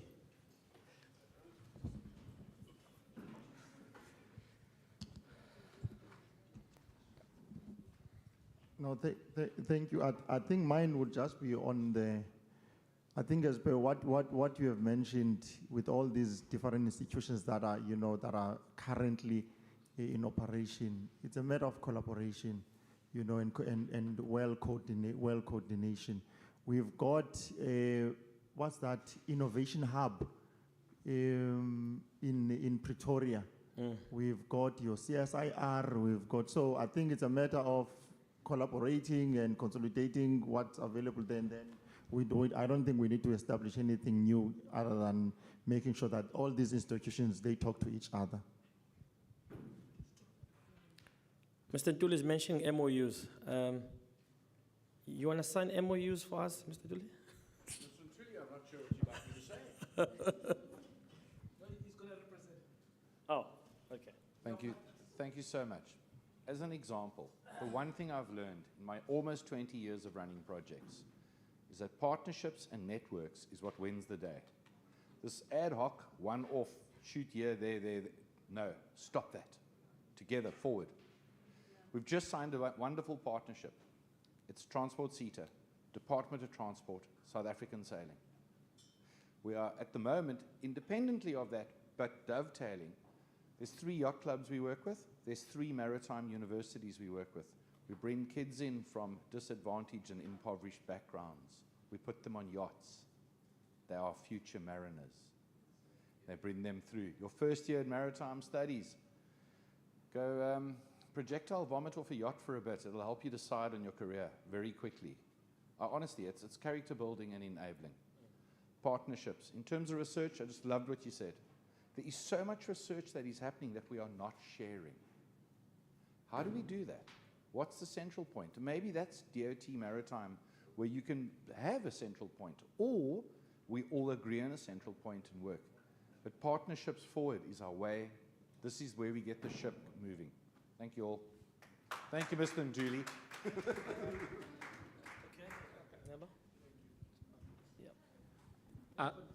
I just want to make one important thing. If we're doing research as government or parastatal or government entities without involving the industry is not going to use it. Because they're going to say you're researching something we don't need. We don't want what you're telling us. The important thing, if you want industry to be committed, they must be part of that research. I know, Saimi, they're doing some research now on training, and they're involving industry. They try to went wild on industry to involve everybody to say, what do we do? These are the things we focus in. How should we structure it? That's the only advice I can just give here. It's important because we don't want to waste money. Okay, thank you. Thanks. Hey.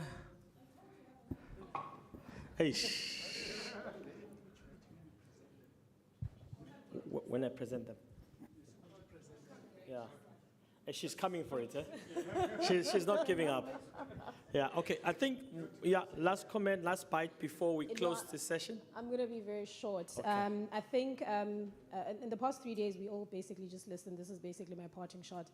On the past 3 days, we've all been listening and obviously intently, but obviously looking for loopholes, some of us, trying to find out what people would do without being encouraged to do something.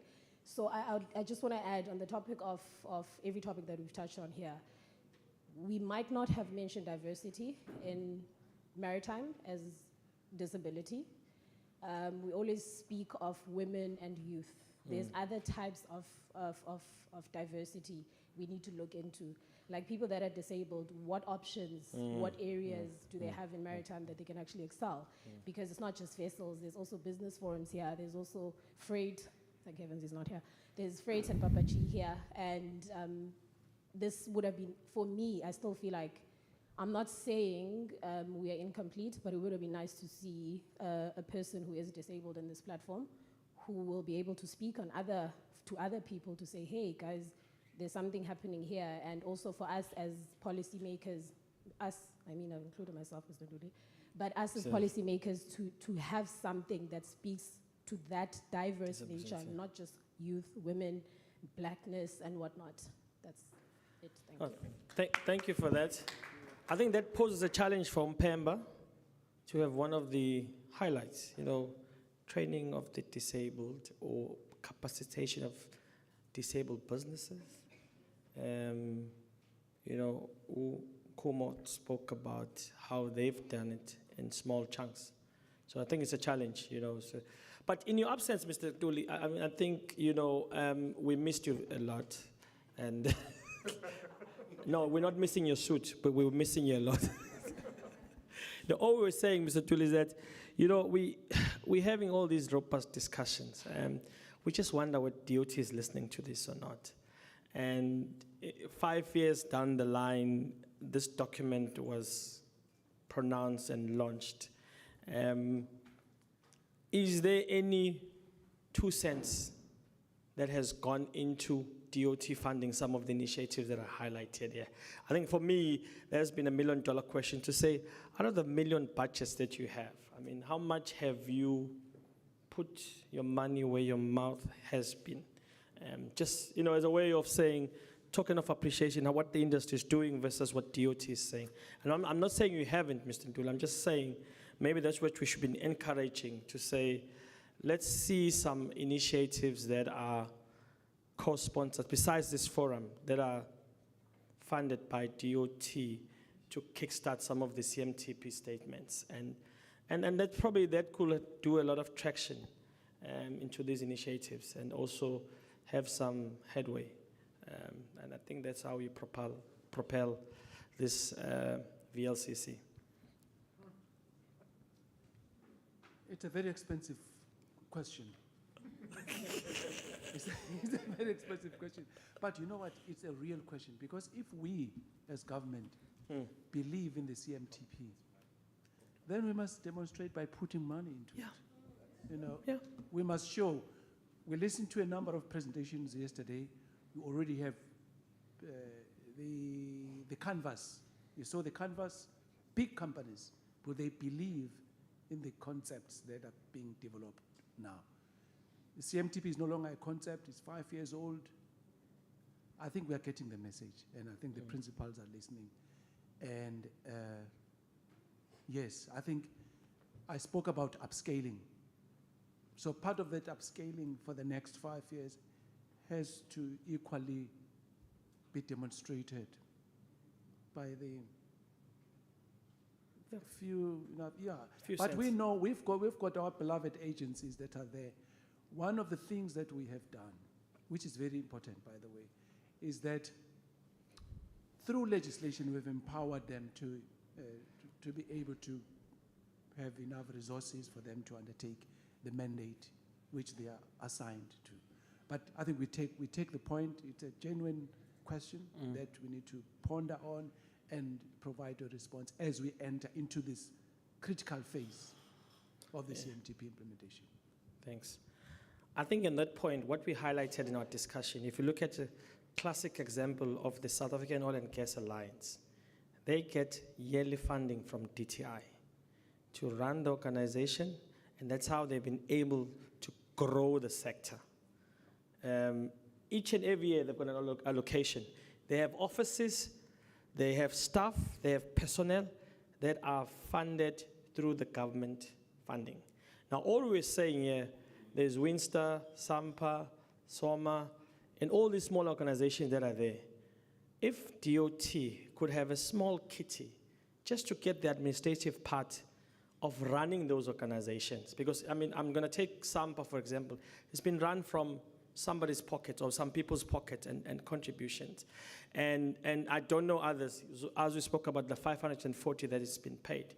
All we're saying, you can make those organizations accountable to you in terms of work, in terms of what they're supposed to be doing, because at least you would have been putting some funding into them being existing. It will make your job and your life much easier. And you'll get constant feedback because you'll have reports, because you're a sponsor, you're a funder. So you are value, return on your investment, and then you constantly feed. And then people will be accountable to you. Classic example, Sambaf died, it's just a small sinking ship, but they're still there. But one of the reasons is that people were carrying it from their own pocket, and it's not very sustainable. I think we hear it, and we hear it loud and clear. Thank you so much. Because it's not going to be an invention, because in other subsectors, that is done. The Yeah. taxi industry is supported, Yeah. but I think the principle is listed. So that's why can we Close. pause here? Yes, Yeah. because I understand that the deputy minister is already Okay. online. Oops. Okay. So she heard what you said. Oh, So, but I was right. Thank you, colleagues. Thank you so much. thank you.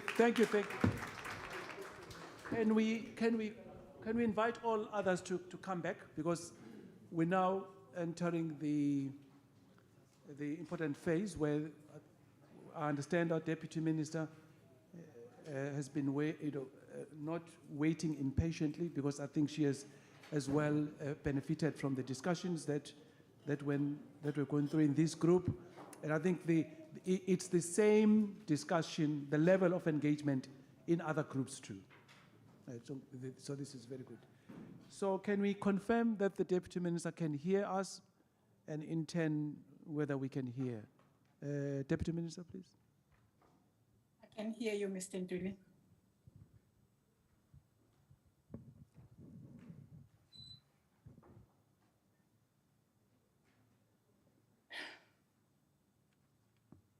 I'm not sure whether you can hear me. I'm not sure whether you want me to speak now. Yes, Deputy Minister, we can hear you very clearly and we can see you. Thank you so much. No, thank you very much, Mr. Nduli. Let me recognize all protocol. A very good afternoon to all of you. I'm pleased to address you today as we conclude the work of reviewing the comprehensive maritime transport policy you started 3 days ago. I have just come out of the annual aviation conference with the theme that says cleared to take off, an outlook on the future of aviation beyond COVID-19.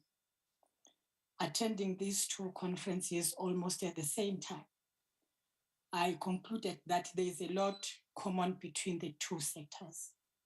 And maybe going forward, it will be advisable that when aviation is hosting a conference of the nature that they had today, as well as the Maritime is hosting the conference that you had, maybe you invite aviation, or aviation invites yourself, because there's a lot that is common having attended the two conferences. Ladies and gentlemen, the CMTP midterm review conference is coming to an end, but the implementation of the same continues. Allow me to congratulate you all for your resolute and active participation, even on the last day, which is today. I do believe that the insightful information that was shared in these 3 days will surely find expression in the policy, legislation, regulations, and implementable strategies for the maritime sector to fully realize its primary position and strategic economic growth and development as a development driver. In his opening of the conference, the Minister of Transport, Honorable Mbalula, called for the captains of the maritime industry to be central in the implementation of the CMTP. I fully reiterate the same, as this process has shown that we need all role players to be fully participatory in ensuring implementation and accountability on performance areas that we indicated today or in 3 days. With this reference taking place under the new, or this conference taking place under the new normal of living with the pandemic, I believe that it has met its expectation of giving you an opportunity of taking pause to reflect on the policy implementation and facilitating a research-based review on the relevance of the policy statements discussed. It is important to leverage on the lessons learned due to the impact of the pandemic, and based on research, be better prepared technologically and innovatively to collectively ready ourselves to thrive even in trying times of COVID-19 or any other pandemic that might present itself in future. Ladies and gentlemen, I must say that having observed a few of the presentations, I was not only impressed by the quality of the presentations, but also by the corresponding level and quality of the debates which followed thereafter. I also listened with concern when some of our leading companies expressed frustration with lack of progress in some critical parts of the policy, especially in offshore bunkering activities of Algoa Bay. Officials from our Department of Transport have assured me that the SAMSA Board Industrializing Committee will be convening early next week to consider these complaints with a view to providing interim, medium, and long-term solutions to enable the participation of South African companies. I would like further to repeat what the department said, I think in particular Mr. Nduli, in the plenary, that it was not in the spirit and letter of both the CMTP and the National Ports Act of 2005 that South African companies suffer unfair bureaucracy when wanting to invest in the country. Frustrations were expressed regarding alleged bottlenecks in bunker licenses for the ports of Saldanha Bay and Richards Bay. The results of these delays effectively means that South African businesses are unable to invest to create an additional vessel on our ship register and the corresponding employment of South African seafarers. The CMTP's message is that South Africa is open for business. I also followed with great interest the work of the session which dealt with improving port performance. And in my response to many issues raised under the state of our ports, I would probably like to assure the sector that with effective corporatization of the National Ports Authority, as pronounced by the President before the end of previous year, the National Ports Authority will operate as a company under the Companies Act with registered memorandum of incorporation under the name National Ports Authority Limited, vested with the authority to own, manage, control, and administer ports within the Republic. We believe that if we were to have NPA as AXA, if you want, NPA as Central, if you want, we believe that it will improve its performance. However, more still needs to be done. Furthermore, on the port management and operations, we do need the Department of Transport together with our maritime relevant stakeholders to establish within Maritime Implementation Plan clear qualitative and quantitative indicators which will help us to monitor and evaluate the performance of our ports. And I can say this, that not only will it help our bureaucrats, but it will also help us as politicians who necessarily may not be experts in those areas. Ladies and gentlemen, our country is ranked highly globally in the list of countries manufacturing luxury boats. The boat building sector is indeed one of the strongest and well-established maritime subsector. Participating in the Department of Trade and Industry program on export promotion of South African manufactured goods, the sector has grown exponentially. I say this because I think in 2018, I visited one of the boat building companies in Cape Town. I visited it again yesterday, and I was surprised with the growth that has actually happened. The fact that on some of the boats that they are building, they are now rated as number 3, on others rated as number 1 in the world. And that is actually encouraging. Based on our current ranking, it means that with more investments in innovation and research and development, we can overtake others. And I think let us just do that as we also transform this sector.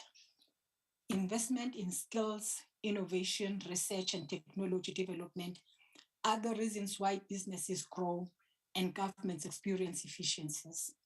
Businesses and/or governments who do not invest in these areas become victims of their own design. The presentation by Mr. Andrew Young of Nelson Mandela University highlighted this matter. In this case, it is imperative that we improve on data collection methods. And this responsibility must be spearheaded by the National Department of Transport in collaboration and partnership with relevant institutions such as our academic institutions. Such an initiative must have clear accountability areas. Program Director, I also in particular listened with great interest to the presentation on hydrogen power fuels by Mr. Thomas Roos and the work being undertaken by the decarbonization of shipping by getting to zero collision as reported by our international guest, Mr. Ingrid Chiogo. I was particularly delighted that our policy team was part of the project at its inception.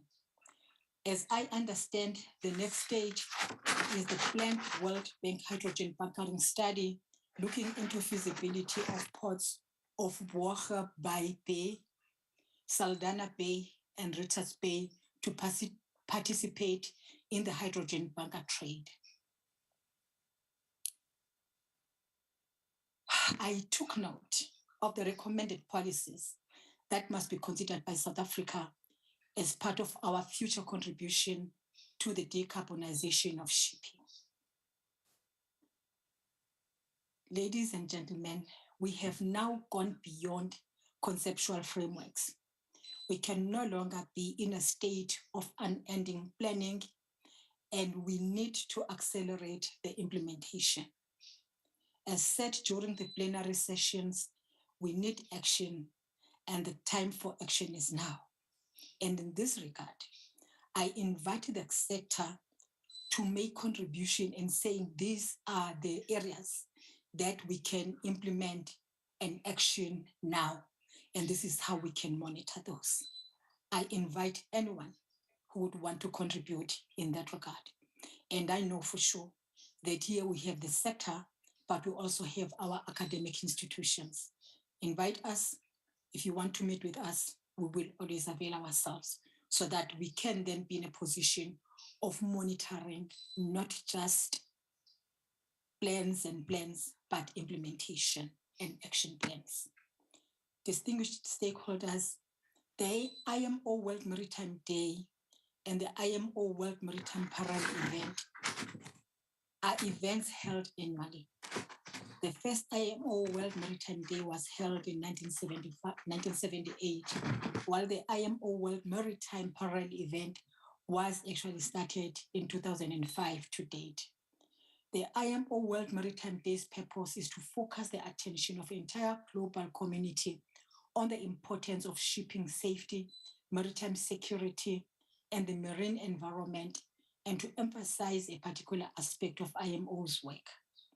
The IMO World Maritime Parade event and events are meant to provide IMO member states with an opportunity to showcase their maritime sectors and industries, essentially to take stock and look back, but also to look forward, addressing current and future challenges for maritime transport to maintain a continued and strengthened contribution towards sustainable growth for all. The celebration of the IMO World Maritime Day Parade event was started, as I've said, in 2005, hosted by Portugal. This year, 2022, it will be hosted by South Africa on the 12th to the 14th of October, 2022. South Africa was supposed to host this event in 2020, but had to be postponed due to the outbreak of COVID-19. All 174 IMO member states are expected to descend to the African continent, which is South Africa, to see, network, and experience the South African maritime growth and development. This year's event is set to demonstrate how far we have progressed in maritime affairs. This will also present South Africa with an opportunity to attract attention and potential investment into the development of our maritime sector. Hosting a successful IMO World Maritime Parade event must be a collective, collaborative, and well-coordinated effort. all maritime sector and industry players are encouraged to forward proposals on how to strategically position our country as the choicest amongst maritime nations of the world. So we have that opportunity, and I invite all of you to participate. Program Director, at this time, allow me to reflect briefly on the IMO theme of World Maritime Day of this year, which is 2022, which is new technologies for greener shipping. This theme reflects the need to support a green transition of the maritime sector into a sustainable future while leaving no one behind. The theme is timely and, in my opinion, will assist us to advance our 2022 CMTP decade theme, which is benefiting from the maritime value chain. In this regard, the department has already launched the theme, and we look forward to your participation in the national competition, as was outlined by Mr. Nduli. Ladies and gentlemen, I'm mindful that it is Friday, and some of you still have to travel long distances back to your home. I just want to make these few comments. You have said, and we have said, CMTP is still fundamentally and appropriately a good policy. We have said the next 5 years must be focused on accelerated implementation. And I agree that we have to budget in order to implement some of the low-hanging fruits and as well as initiatives in the CMTP. But can I say this? Some of the initiatives may not even require budget.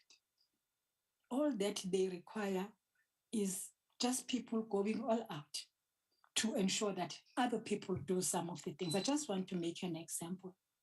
You don't need to pay anything to convene a meeting between Treasury, SARS, in order to discuss and find a solution on the VAT for shipping. You don't need any money, no budget. But you can take ages. It can't be that we've been discussing this matter from 2017 to date, we have not found a solution because there's no one who has just initiated that meeting. No money is required. There's no budget that is required. So some of the things, yes, I will agree, they do require budget, but others may necessarily don't even require budget, but they need us to identify them and say who should do what. You will be surprised that there's a lot that we can do without spending a cent. If we say we want to build vessels, we want to build ships or anything else that you have said at the time when I was not there. On others, all that we have to do is to work with the sector and say, what is it that you need us to support you with? And sometimes it's just a meeting, and that is all. But I fully agree, we definitely need to budget for some of those initiatives. We also have said that we need to assess the Maritime Development Plan and the Maritime Implementation Plan. And this should also be done not only by ourselves, but all of us.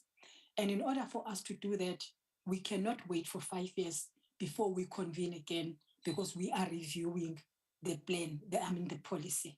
I think we've got to find time, even if it means meeting annually, at the most biannual. We must leverage on maritime industry associations to partner for collaborated action. CMTP to be edited to include, we have said, references, definitions, and language that removes dependency with unintended consequences of creating paralysis during implementation. And I think this point was emphasized.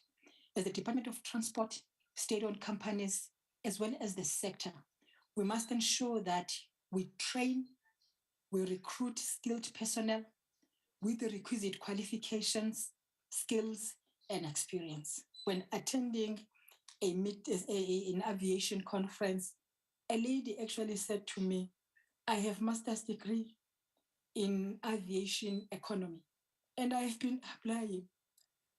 And each time I'm shortlisted, I don't even hear as to what happened to my my application. But I know for sure that in the department, we don't have maritime economists. We don't have aviation economists. And you get surprised that we do have people out there, but we don't employ them for whatever reasons I may not know. I said, give me your number so that I can actually go back to the department and check whether the post in the aviation branch has now been filled. Because for all the time, we didn't have somebody. I know for sure that even in the maritime branch, we had a vacant post for a maritime economist.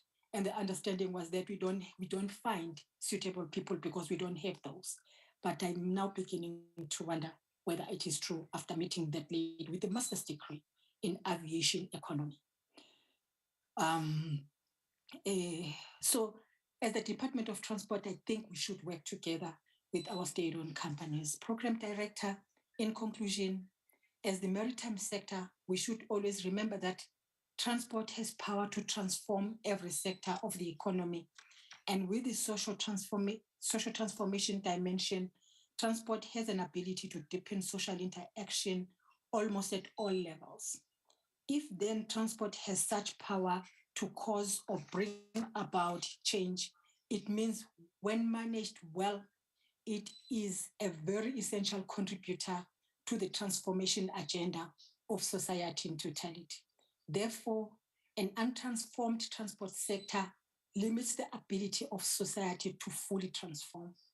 So let us work together in upscaling the implementation of the CMTP 2020-2030 decade plan, being mindful of the agency it deserves. The decade to benefiting from the maritime value chain is here. Let's act and act now.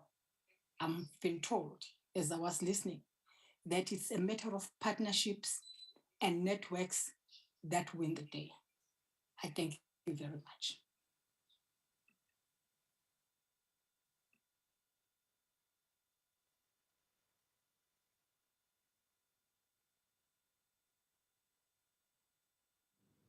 Thank you, Deputy Minister.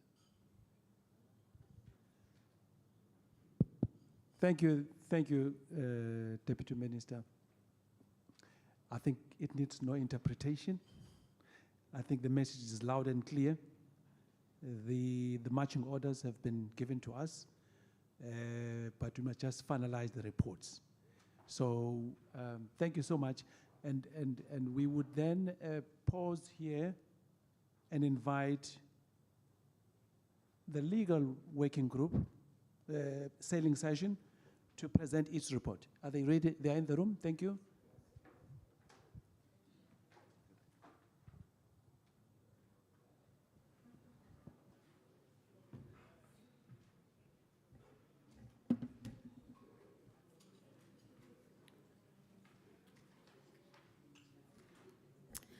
Greetings, ladies and gentlemen.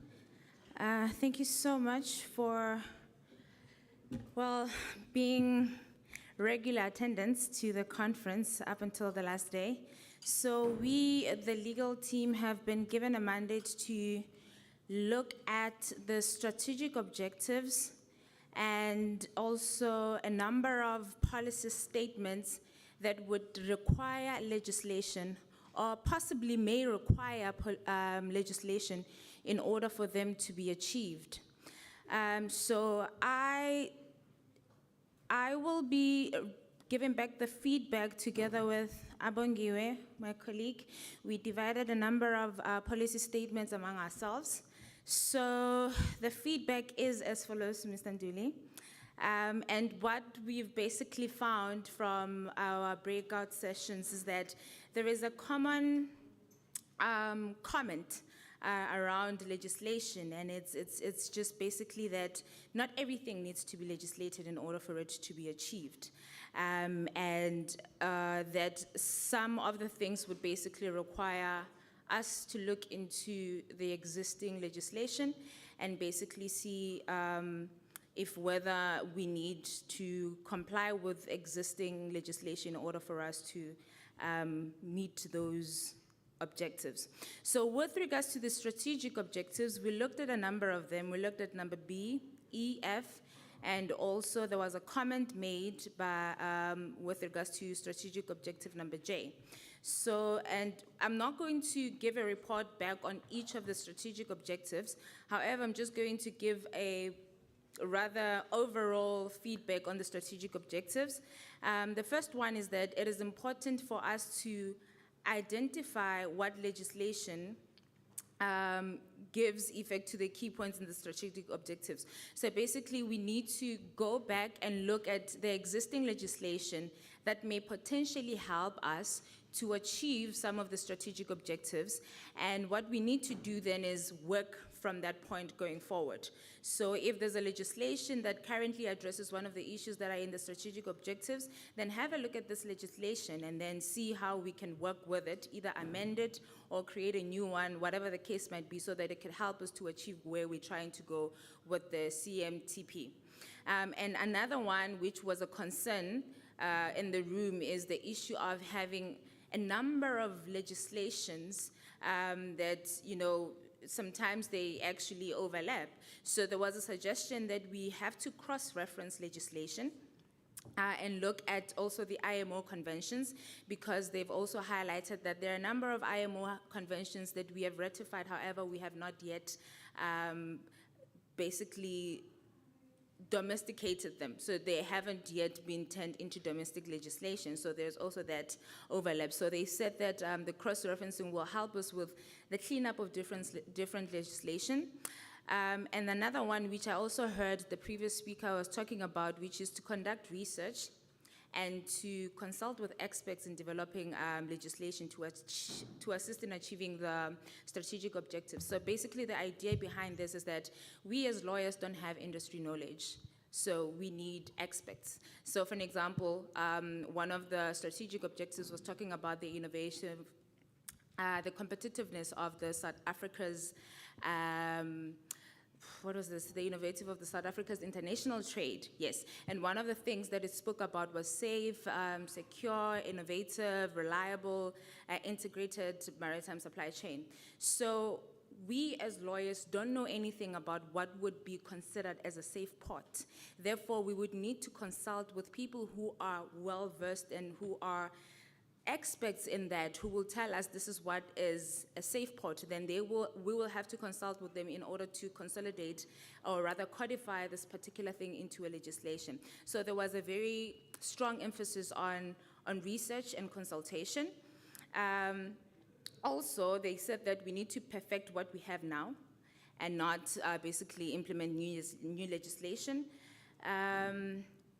And I think the other one, which was very important, was that the industry challenges with regards to the red tape, because quite a lot of people spoke about the fact that policy and legislation somehow presents a red tape issue in the operation in the maritime industry. And this was basically, they suggested that what we can do is to amend regulations to make them work for the industry. And again, this goes back to consultation and research. This can only be achieved by speaking to specific people. And then there was a specific recommendation with regards to strategic objective number J. So what was basically said with that was that we need to, it was looked specifically in reference to strategic objective number F, and the suggestion was that we should scrap out actually strategic J and amend F to include broader wording that will incorporate more than just perishables, but also all types of commodities that are manufactured by local manufacturers. Then we looked into statement policy number 3. The feedback on that was that we need to prioritize the implementation of the BBBEE policy to achieve transformation, and that some of the things that we can include in the implementation plan. So basically they're saying some of the things with regards to the statement policy number 3 can actually be achieved without having to legislate them. They could just be part of the implementation plan as opposed to them being translated into legislation. And obviously one of the major reasons about that is that it takes time to legislate, to put into, basically to develop legislation. It takes time. It's something that's time consuming. And they also spoke about how the MTDP plan that we need to basically, it still needs to be incorporated. It hasn't been incorporated, and this would require that we also form a council. So those are the things that we need to look into. Perhaps maybe what we need to do right now is to just have conversations around who will be the people who are going to form part of the council. And a suggestion on the floor was that it should basically be everyone who comes from the different sectors, different industries within the sector, so there is representation of everyone who's in the sector in the council. So we also looked at statement policy number 4. So here, this also speaks to what I've already spoken about, which is looking at existing legislation and seeing how we can use what we have right now to achieve what we're trying to get to. So I looked at the 2002 commercial ports policy last night, and I realized that it has similar wording to what we have with the CMTP, issues about innovation and technological advancement, and this is a 20-year-old document, So instead of just now sitting down and trying to come up with a legislation, we can actually review that policy and see how we can either amend it and make it better and perhaps maybe put it into a legislation, as opposed to just sitting back and creating a new one. And obviously this is because just to avoid the whole overlapping of acts, and sometimes you find that specific industries are legislating this one particular practice, however there are inconsistencies or things are just not aligning. And another issue that they raised with statement policy number 4 from a legal perspective was that with reference to the spatial planning, they said that it is an issue because there may be an overlap between the urban development and the spatial planning, and that's something that we need to look into. Excuse me. So we also looked at statement policy number 5. So the suggestion here was that it would be very effective for us in order to achieve this particular statement policy.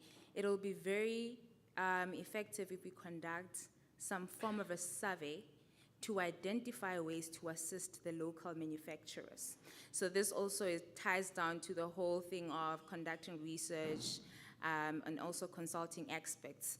The other issue was for us to prioritize services that are already performed at our ports, such as ship repairs. Apparently that's something that I think also Innocent spoke about yesterday, that we do have the capabilities of doing that. Perhaps maybe we need to look into it a lot more deeper, and that's something that may help us to achieve this policy statement. And the other thing that they spoke about, and I just heard the Deputy Minister speaking about it as well, was collaboration and coordination of basically, the plans that are already in plan, and basically with where we're trying to go, and also with different participants within the industry. So that was just all that was suggested with regards to the policy statements that I had to facilitate. So now I'm just going to hand over to my colleague Abongiwe. Thank you.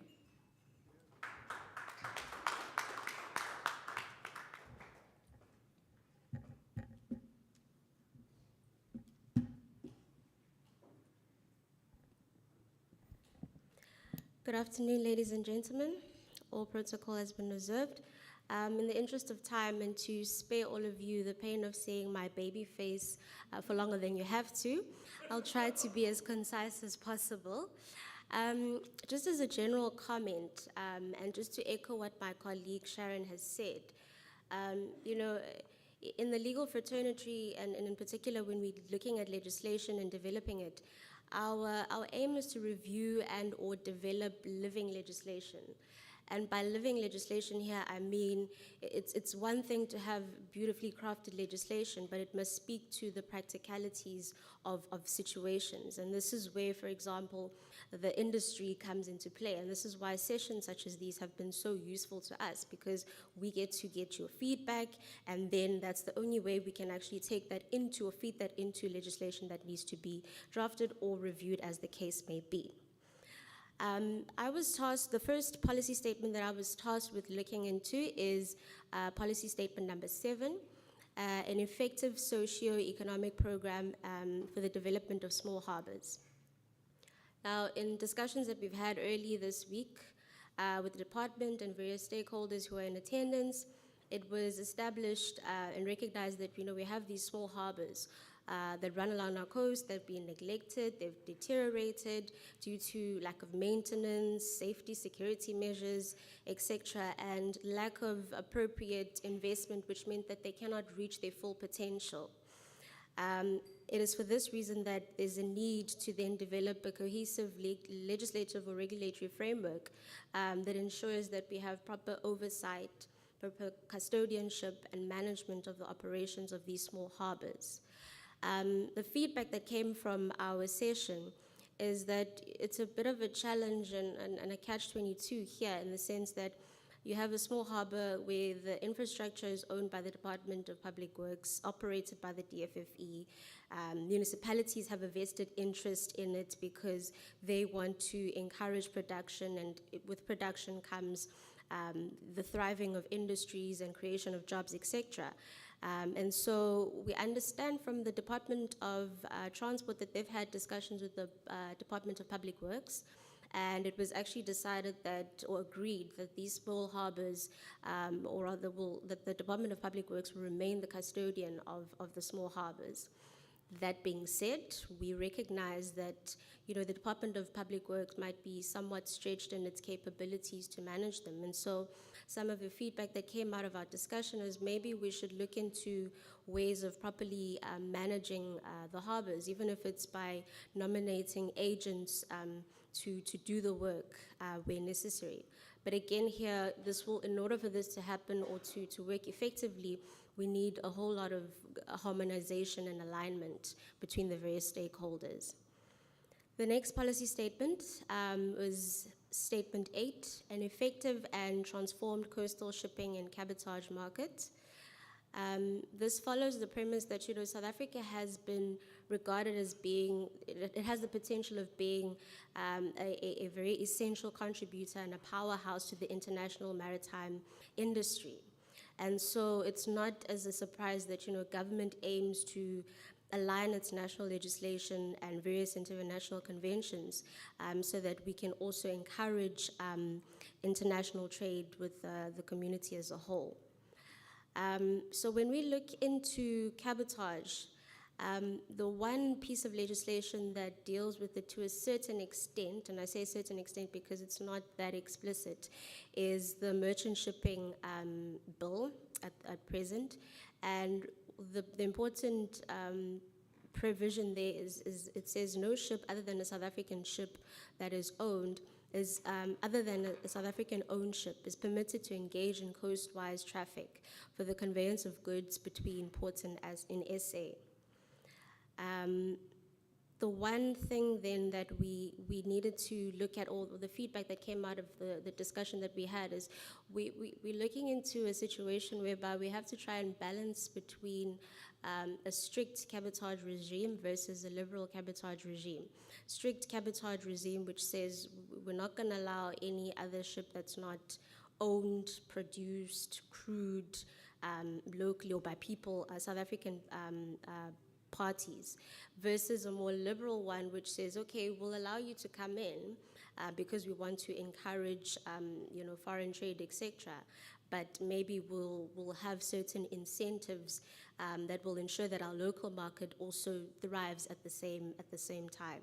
So the Department of Transport has undertaken to do extensive research into the various regimes here in order to make an informed assessment as to which way we have to go. And one of the suggestions was perhaps it looks as though we should be moving more towards a liberal regime, but in so doing, we could perhaps consider like a stagnated approach or introduction of it. So for example, we might say we'll allow it for certain types of cargo, etc., as opposed to just flooding the environment with that particular regime. The next one was Policy Statement 10, innovative financing incentives to support the development and growth of domestic shipping.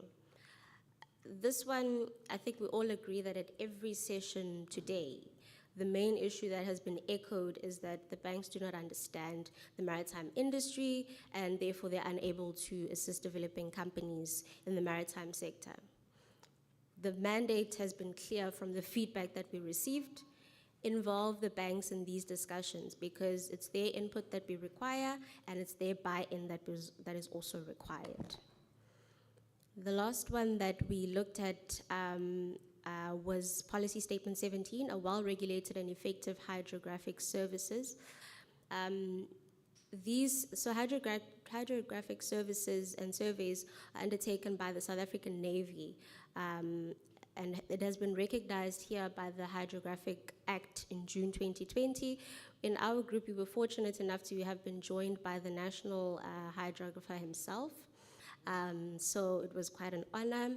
And he tells us that it seems as though his department is fully functional with the enactment of the Act, and the only one concern or outstanding issue that he raised with us is that there was still a memorandum of understanding that had to be entered into between the Department of Transport and the Department of Defense. And so there's been silence around that issue, and we need to just relook at the status of that and revive it going forth.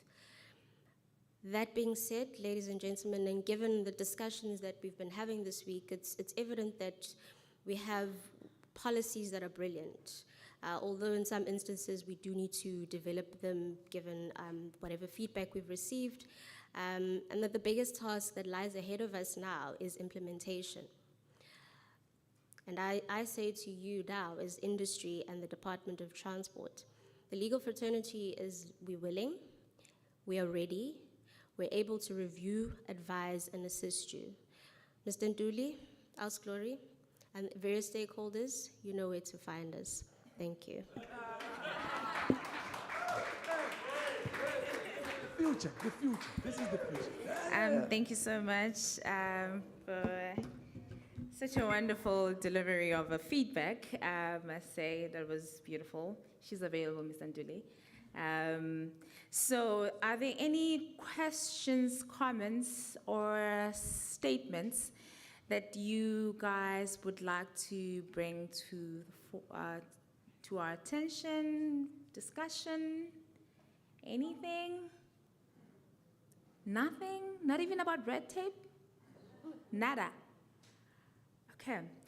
So I just wanted to, in conclusion, I just wanted to highlight this, and I think it's very important that there's a human element to all of this that we need to be very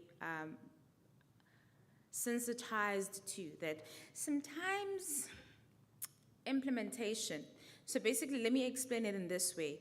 We have these beautiful laws, regulations, plans, everything is put down into paper and it's beautiful, it reads amazing. And I don't think we have a problem with coming up with laws. I think we have excellent legal minds who are quick to come up with such things. But the problem is implementation, and unfortunately, to a certain extent, I don't think that implementation can be done by legislating another plan to say, this is how we're going to do it. We need human beings to actually do what the law says needs to be done. So just in closing, it's just basically to say that from the legal team or the legal department, there's so much that can be done. So an encouragement is sent out to everyone, all the people in the industry, that should legislation confer powers upon you and give you authority to do certain things in order to develop and grow the industry, we very much encourage that people should do that. and be active participants in growing the industry together. So ladies and gentlemen, thank you so much for your time. We really appreciate it. It would have been nice though to have some questions, but thank you.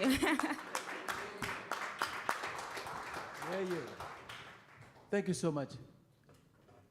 So the future is in our hands. And it's being prepared right now. And may I then invite the next group was security. Security?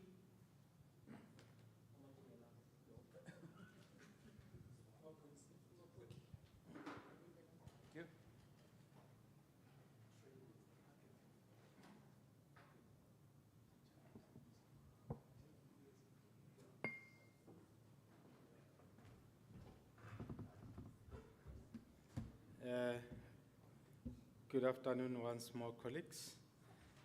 And allow me to share with you the report from session 8 that dealt with the desired outcome and enhanced maritime security coordination network.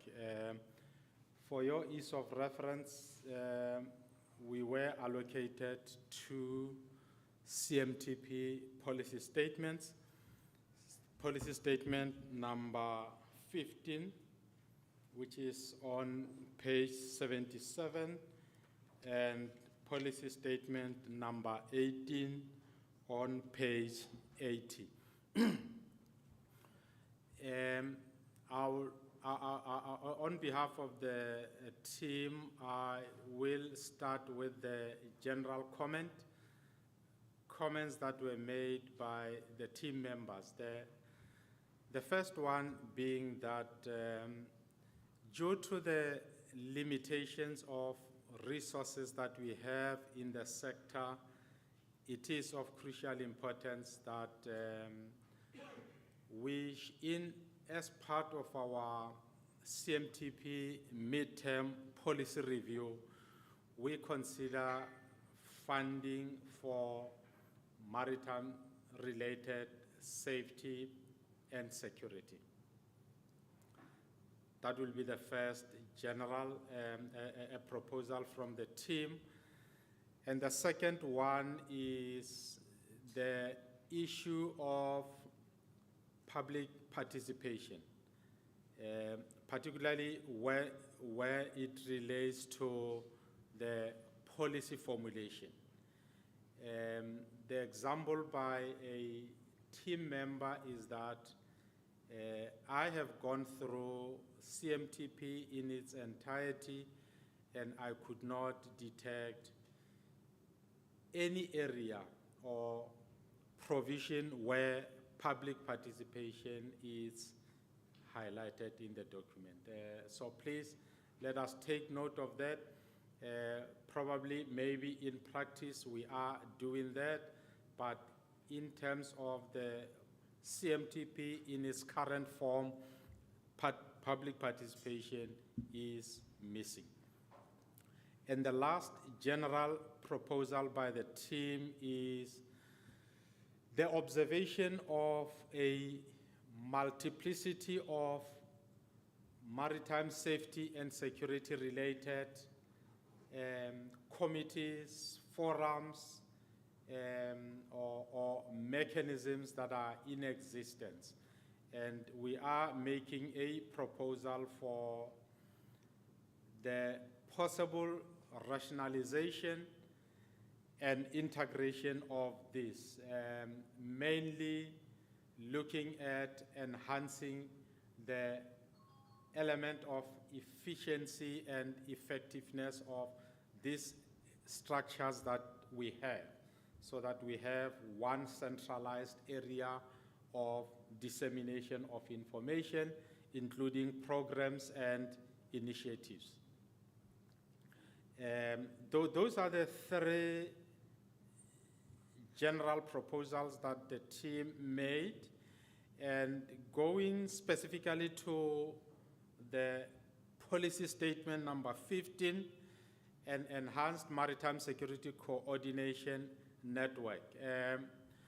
The acknowledgement that the team has made is the fact that currently, when you talk of maritime security coordination in South Africa, it is institutionalized in terms of the Maritime Security Regulations of 2004. And in that regard, Maritime Security Advisory Committee has been established and it is operational. It is led by the Department of Transport. Most of the colleagues, or some of the colleagues in this room, are members of that committee. Now, if you look at Policy Statement 15A, the proposal is that in its current form, the policy statement, in terms of the composition of the current network, it limits the membership of MSEC to public institutions or to government institutions.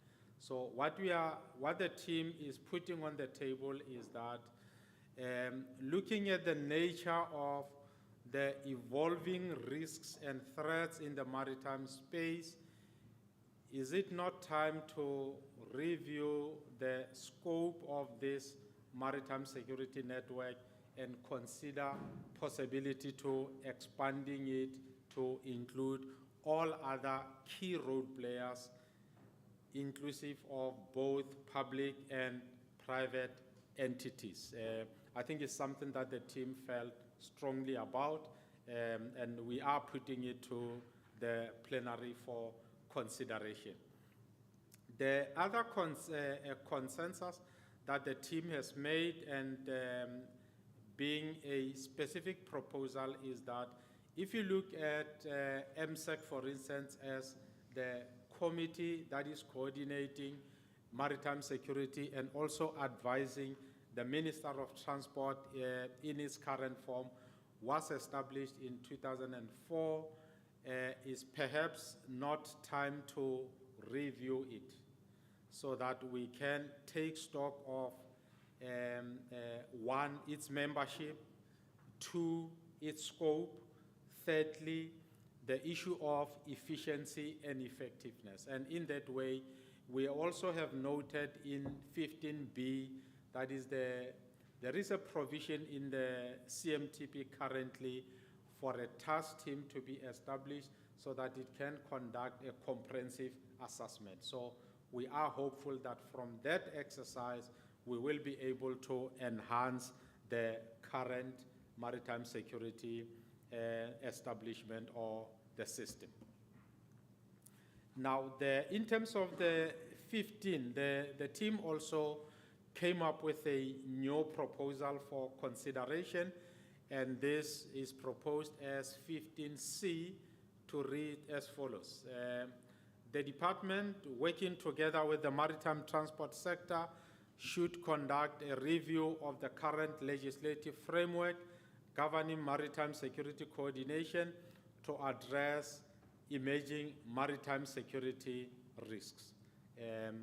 Earlier this morning, in the presentation by our colleague from ISS, Timothy Walker, one of the highlight issue that he highlighted as an emerging security risk and threats is the issue of cyber attacks and cyber security. So that is a specific proposal that we are putting on the table for that review.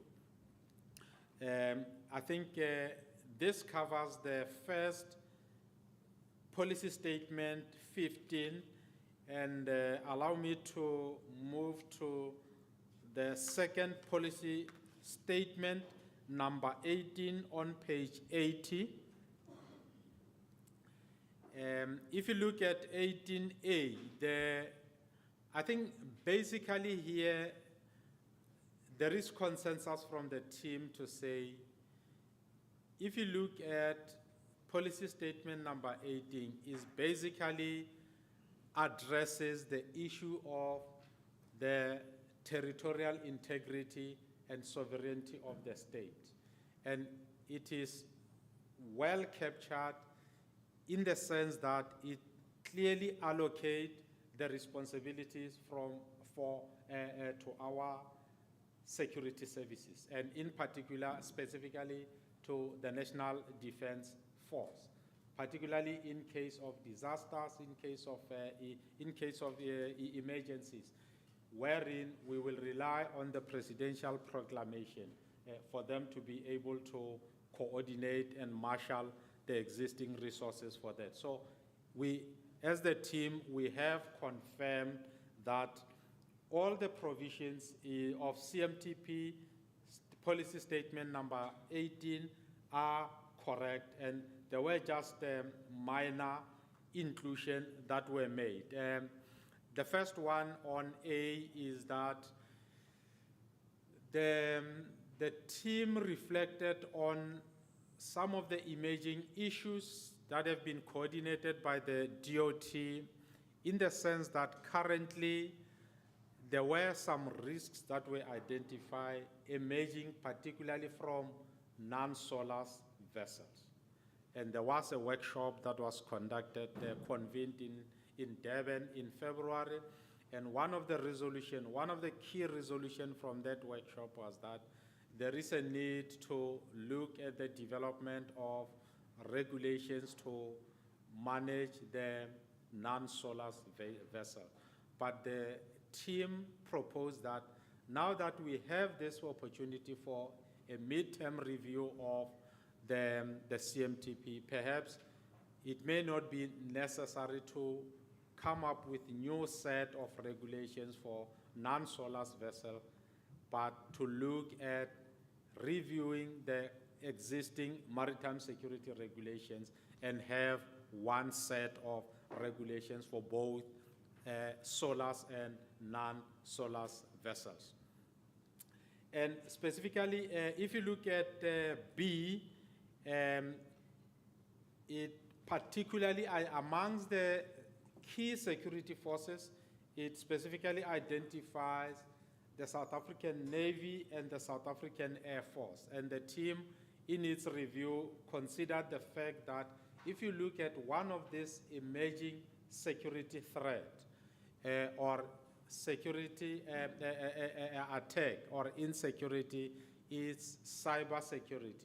And from a national security point of view, that falls within the scope of state security. And on B, where we specifically identify the two arms of service from the National Defense Force, we propose that we include state security. And the other inclusion, particularly on B, Roman item 3, where it says protection of shipping industry in the event of a terrorist attack or disturbance of the shipping industry or maritime environment.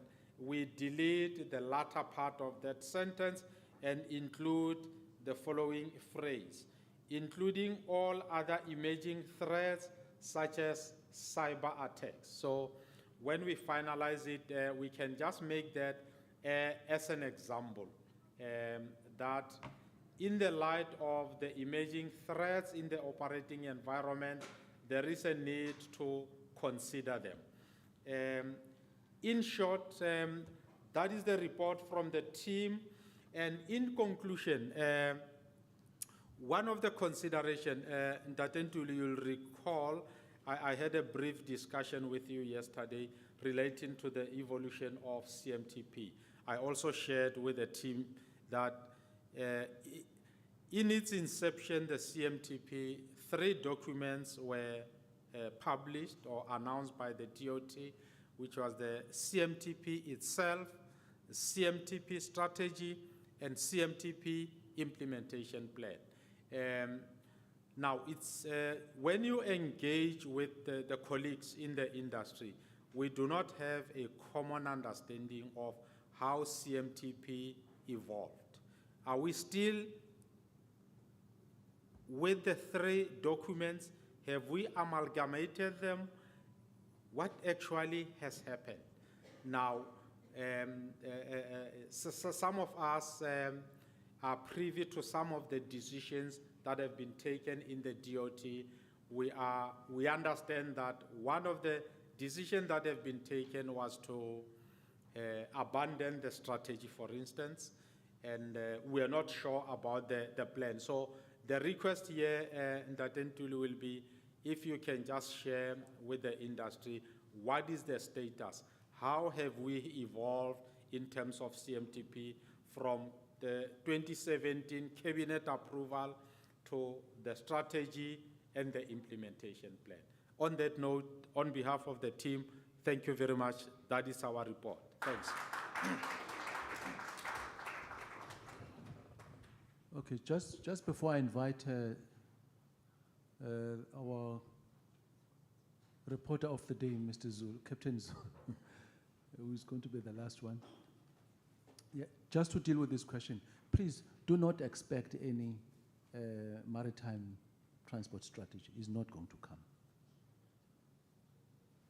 So it's not coming. The reason for that is simple, that if you read the CMTP, it needs no further interpretation because it's quite clear the language is enough for it to be implemented. We're trying to avoid this continuous process of producing documents after documents, which just ends up being a factory of producing documents, which end up being useless and confusing and not implementable. This is about building the maritime economy, and this is what we are seized with.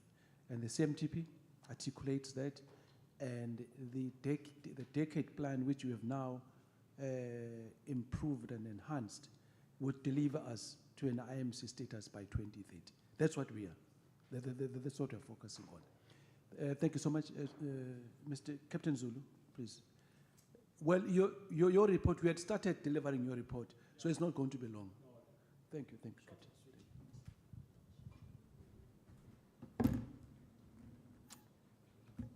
Good afternoon, colleagues. This is the report from our group, and our group was tasked with looking at the CMTP policy statement 29, 30, 31, and 36. So in our deliberations, I think one of the key aspects we were tasked with is to look at the accelerated program of skills, entrepreneur development through incubation, mentorship, and training and education. That's where we classed that. And in our review of the policy, some of the issues that came out that I think are important highlight is the issue of the Maritime Transport Bargaining Council. And I think that's where we need our invited guests, the lawyers that have been here, to assist us, as well as HR personnel, to look at the terms of reference for the formulation of this. I think there was a decision or support to establish this because of the needs of the seafarers. There's a lot of harassment of seafarers in other countries and other issues.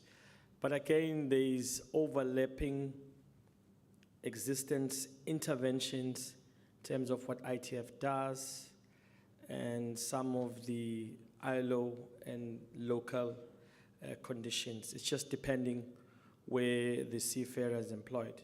But again, I think in terms of being guided, our lawyers in the house, the two bright sparks, so we're going to need your expertise as well when we draft this.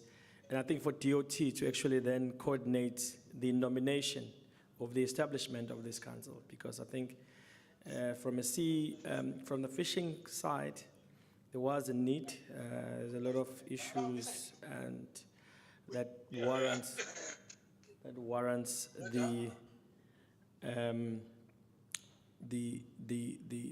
emergence of this. And then the other issues that we, I think, saw points was the issue of maritime carrier guidance. I think the carrier guidance is a well and a good initiative that has been done throughout the schools from basic education and other areas. But the challenge that they was highlighted from the institutions of hiring is that out of those career awareness, there's been influx of students that end up having no beds or cannot serve cadetships and in some of the areas. I think that was the pros and cons of that. As much as we should be encouraging all South Africans to have an equal chance to be part of the sector, it's just that sometimes that then touches on my next item, where the policy was talking about the double intake of internships and candidates. And in our discussions, there was the definition of the internships in terms of Department of Basic, in terms of DHET, where it says an internship, one part of the internship should be a learner that has done the theory aspect, that wants to do the practical component in order for them to either acquire experience or some regulated part of the practical aspect. And I think that's where,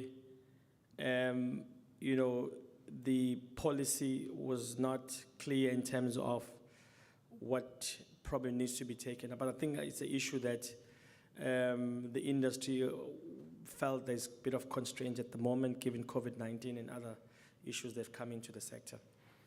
I think the one area that also was a highlight, the issues of maritime entrepreneurship. There's a need, and it was felt that we haven't done justice in that. We haven't encouraged the new ventures, creation of new venture. There are programs called New Venture Creation where you create new SMMEs and ventures. I think from a focal point perspective, people have been focusing on being employed rather than being employers. So I think that's a culture we need to cultivate where we foster SMME development, entrepreneurship, especially from a young age where we groom individuals to take aspect of creating new businesses. And the likes of the SAMBAF and other structures have highlighted the actual need of having more people joining in the sector so that they become part of the business, because there hasn't been a lot of uptake, especially from the previously disadvantaged. And then if I move to the policy statement 30, one part I just almost left was the issue of youth in the maritime sector. That hasn't been a standout intervention from DOT and other areas. There's a need to develop youth or have a brand project that focuses on youth. So I think there's a need, as the policy statement says, they should be investing in the youth development and all other aspects. So I think it's area from a maritime industry development perspective, there should be a focal point towards developing that for succession planning and actually growth. And then the policy statement 30 looks at the accelerated program, which looks at maritime basic education, higher education, seafarer training, accreditation, and institutions. I think, again, the issue of career awareness being done at schools, there was a need from, I think, Mr. Sosibawe was saying there should be a continuous inclusion of maritime curriculum at high school levels. Again, then that will have, aspect that talks to post-school education. I know from previous examples I visited a school in LA, Los Angeles. It's next to a port. It has maritime education from grade 8 to grade 12, but they integrate marine science, logistics, and nautical science, all inclusive. So you choose different streams. You either join the fisheries, the marine biology aspects, or you choose the other aspect.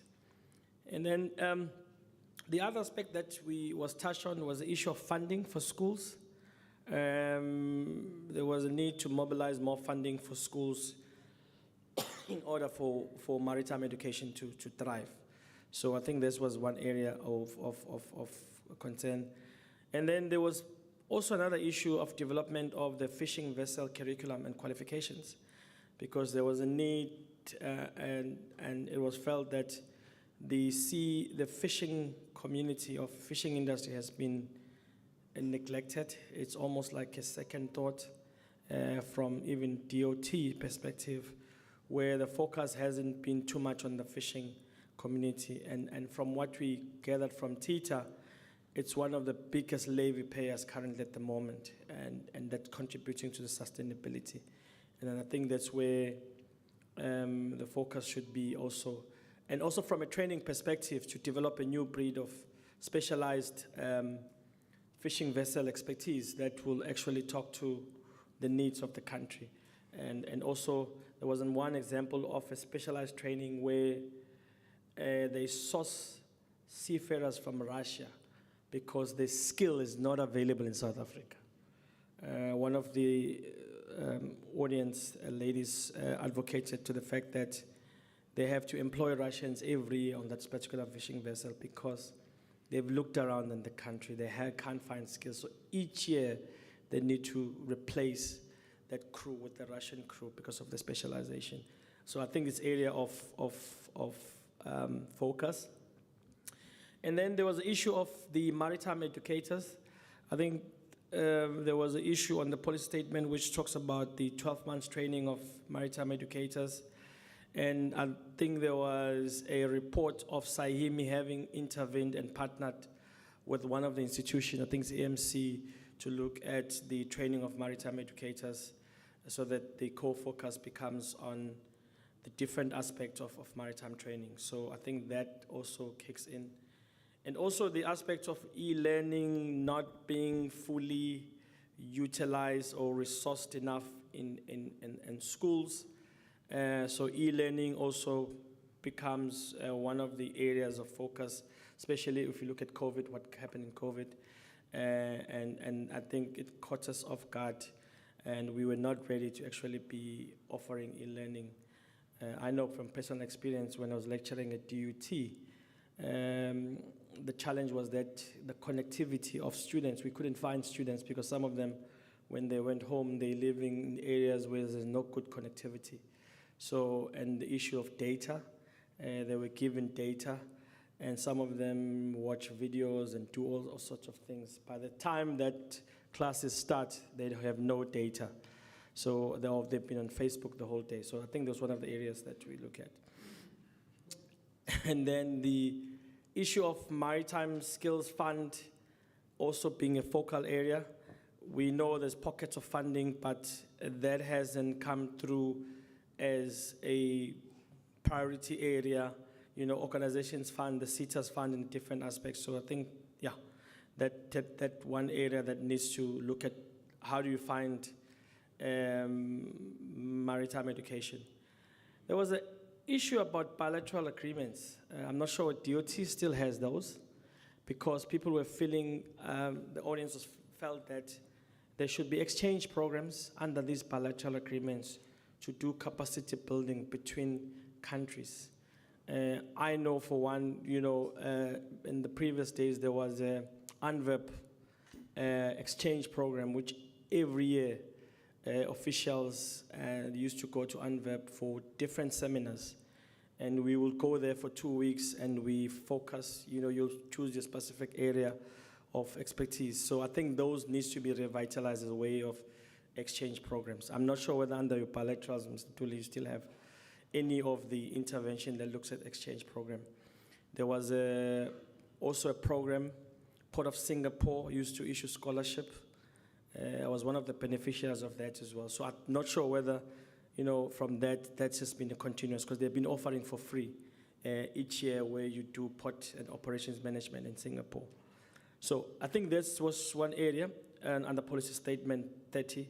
And then the 31 was looking at maritime professionals. What we did discover is that there are professional associations that exist other than SAMPA. I mean, there is Winster, WMESA, SOMA, SAMPA, SAMBAF, and all the other associations, even Maritime Law Association that exists. So we were just wanting to find out from a policy's perspective as to how these are going to be assisted by the department, like I highlighted earlier, and on to say how do you then the department actually assist these professional organizations to sustain, because it's membership based. So if membership dwindles and the membership drops, they can't be sustained. So you need to have continuous sustainability in terms of support for these. And then there was issue of artisan training, which I think from a shipbuilding, ship repairing side, SA Shipyard had a classic case where they were looking for specialized skills within the shipbuilding, where they advocating for a pool of specialized shipbuilders in according to class requirements. And those are, I think, are specialized skills that are offered in the industry. So I think that also needs to be cultivated as a way of excelling or having a pool of professionals that actually have a center of focus. The centers of excellence, I think we just couldn't agree much on what is defined as a center of excellence within this policy statement. So I think that's a bit of a gray area. Maybe we're going to need our legal experts to actually unpack that and trying to see if relevant for that, and see if we can look into that. Bye-bye, Gino. Bye-bye, bye-bye, bye-bye, bye-bye. Go well, go shell. CMTP 36, Policy Statement 36 looks at innovation, research, and development. I think one area here was the issue of innovation and research. The issue became what research areas does the industry need? Has the industry forwarded areas where they need research? And that didn't come forth in terms of, what determines the research focus. Is it driven from what government wants to see, or is what the industry wants? So I did highlight that one of the organizations that I serve on the board, we fund innovation and research, but we're limited to KZN. So I think, if there's interventions that are within KZN, it's an area that, as an organization, we can look at in terms of funding. But again, maybe from a DOT perspective, you can facilitate area of research where you feel that are going to bring about new innovation and technology. And then in the last bits, I think there was the issue of manufacturing also being one area that needs to be promoted, where we need to focus on creating innovation centers that are actually probably incorporated into SEZs for leveraging on the cost of actually doing that, tax incentives and tax benefits out of the, and also leveraging from funding from DTI. I know port building is one of those areas that DTI has been looking for, and also cluster funding that they have. They have a serious funding that they have, especially in the manufacturing aspect. So I think from a DOT, I'm not sure whether the role will be facilitation or collaboration or assist, but there is that area of innovation, either from the Innovation Center or Science and Technology. I think in the closing stages, we focused on the various, there was a Center of Maritime Transport Policy and Strategy for South Africa. I think it's an area where probably the thought process behind it was not well articulated in the room. Maybe it's an area we can have a broader discussion or been given more input into this so that we can report fairly. I don't think we really, I think it's 36E. 36E, yeah. SEMSA, CMPSA. So I think that's just one area that we've on. So I think just about what we've looked at, that's one of the areas in closing, actually. was the issue of tracer studies, impact analysis, what impact has been there in the sector, whether it's related to policy or different interventions. I know TITA does a lot of tracer studies in terms of their cohort groups and what they fund, but what is there that has been done from the different sectors to see the impact of tracer studies. I'm just trying to see if I've left anything out, but I think what came also highly is the issue of incubation, monitoring and evaluation and partnership, especially for SMMEs, where they feel they need to be incubated into different programs or interventions that companies do in order for them to grow. And the issue of recognition of prior learning, I think it came in one of the discussions where a lot of industry expertise is there, but there's no formal qualification. So RPL helps to actually bridge the gap between experience and the acquisition of a qualification, where you go through a process of submitting a portfolio of evidence for that. So I think, especially in the transport sector, that has been one of the areas where a lot of people have not been able to grow because they don't have the right piece of paper. They have all the experience, but the right piece of paper is not there to actually show competence for the chosen positions. Yeah, I think I'll end there, colleagues. I'm not sure, colleagues from my group, if I've left out Azwi. Did I leave out anything? I remember you had a...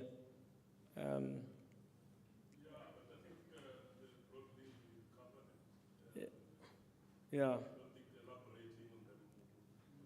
Yeah, okay.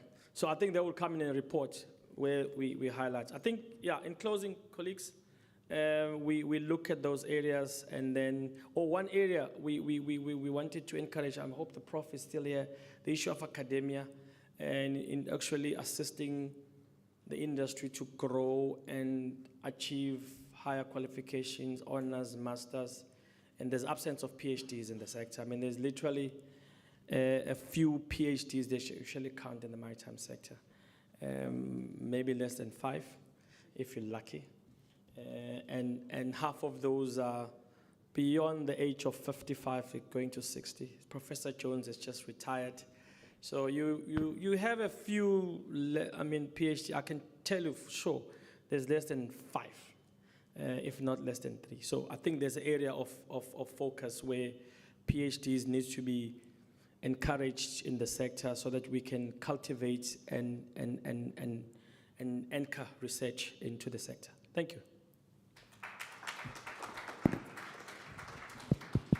No, thank you so much. Maybe you just remain for a while, and may I invite questions Ramato to also because we did not open for questions on the two groups. So just to conclude, and be fair to everyone. Yeah. It's Friday, I know, but we are concluding now. Hopefully. Maybe there would be just none. 25 questions. The ladies were so lucky. They got no questions, sir.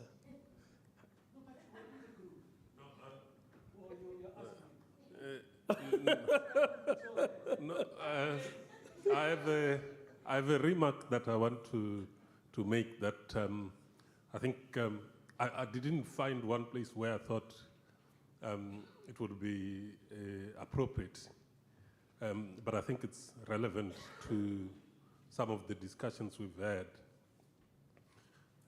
especially with employment of seafarers. The 2016 or 15 BIMCO report mentioned that the shortage of officers by 2021 would be somewhere around 25,000. And in 2016, 2017, when we did an access to seafaring career survey, about 23 to 24, between 23 and 24% of certificated officers said they are unemployed. When we were talking about the respondents, we were talking about 240.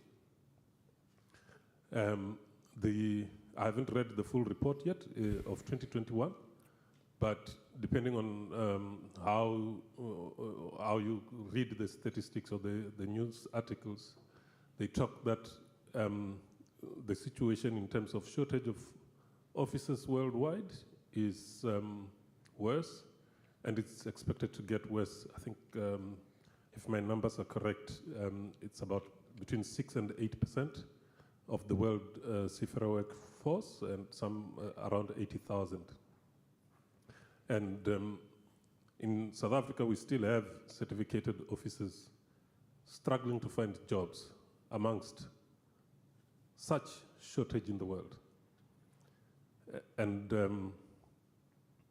I think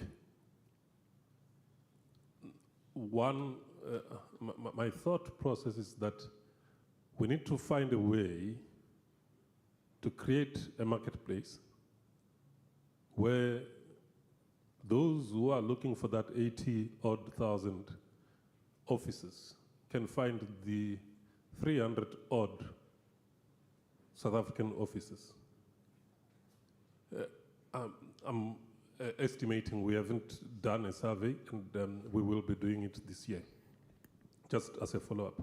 So I think that it's, from a policy perspective, from a planning point of view, it is one of the things that when the world is coming to South Africa for the parallel World Maritime Day parallel event, is there an opportunity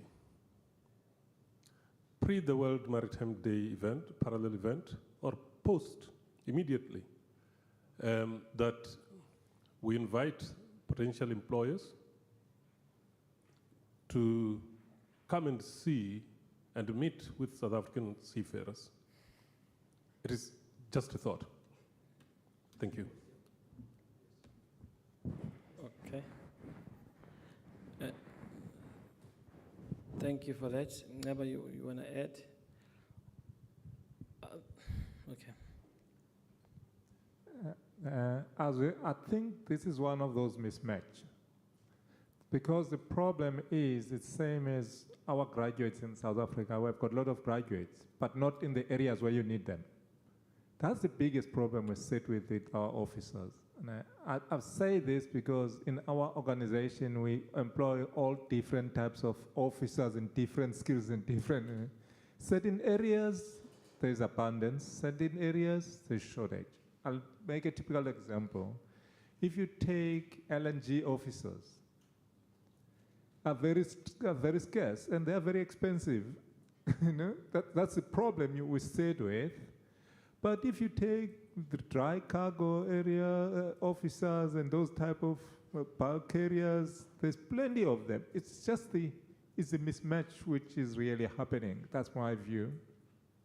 I think sometimes when we do these surveys, sometimes we need to indicate what type of officer you're talking about and what level of officers you're talking about.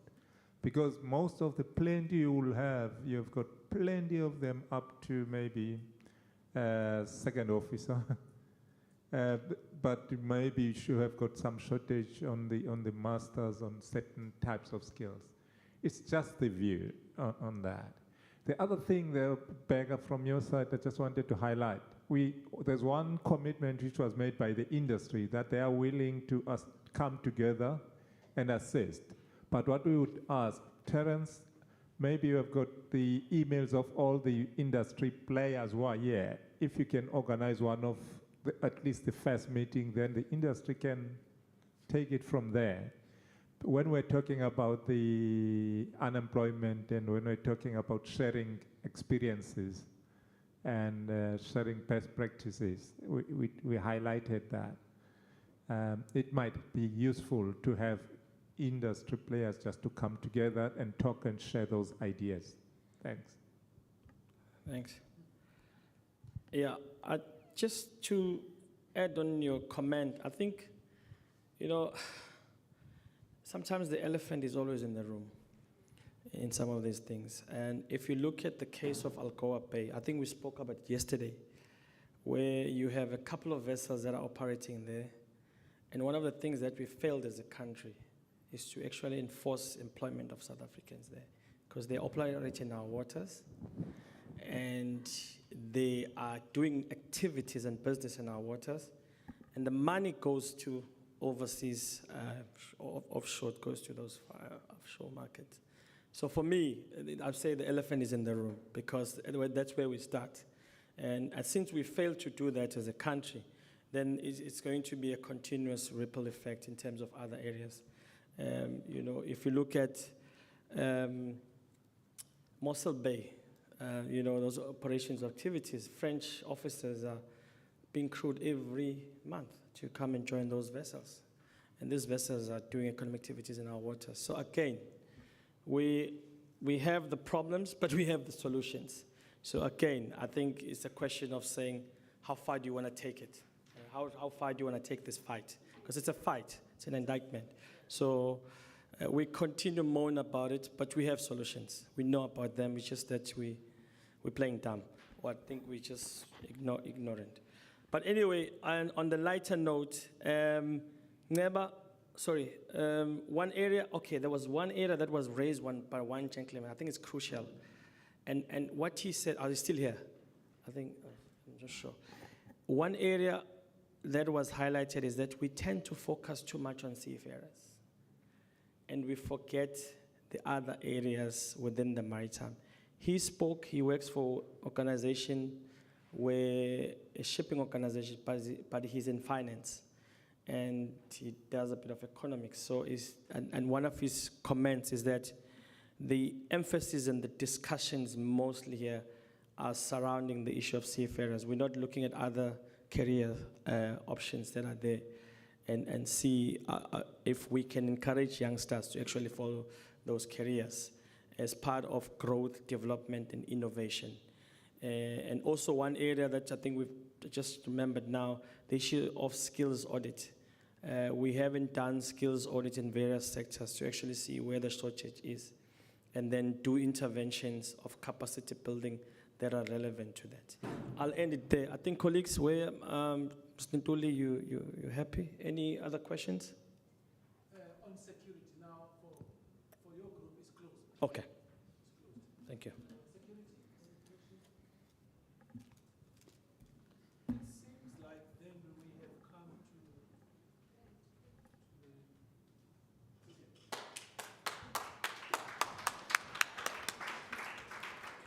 well, I think now it's going to be very easy because the meeting was closed at 4:10 Deputy Minister closed the meeting. so there's nothing for me to close. So it's only really to invite you to say we have done very well, all of us here. We've done. I think that's the view that we have. And now the baton is on us in terms of the consolidating all this input that has been made. And we want to promise you that we are going to do that with speed.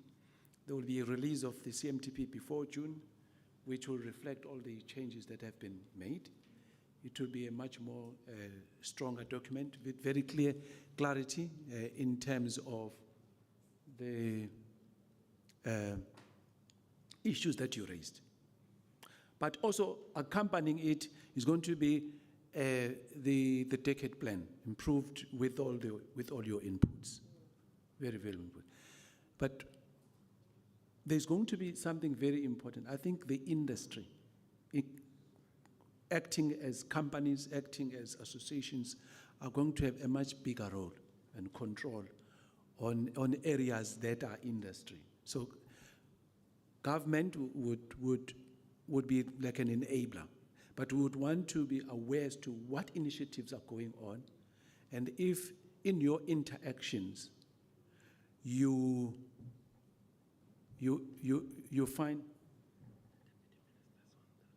okay, if you find that there are bottlenecks that we have identified, so that's where then you need to alert us, but we would continuously be involved. The other tools that we need to make use of, like for instance, the question by the examiner there was about whether do we have a seafarer market, and the question is, do we have a seafarer market where there is this interaction between employers and those that are looking for? Do we have? And if we don't have, maybe that's the reason why. That's why these companies, they don't know what skills are available. Is there a platform where you can go and check that my French company, I'm coming to South Africa to operate offshore.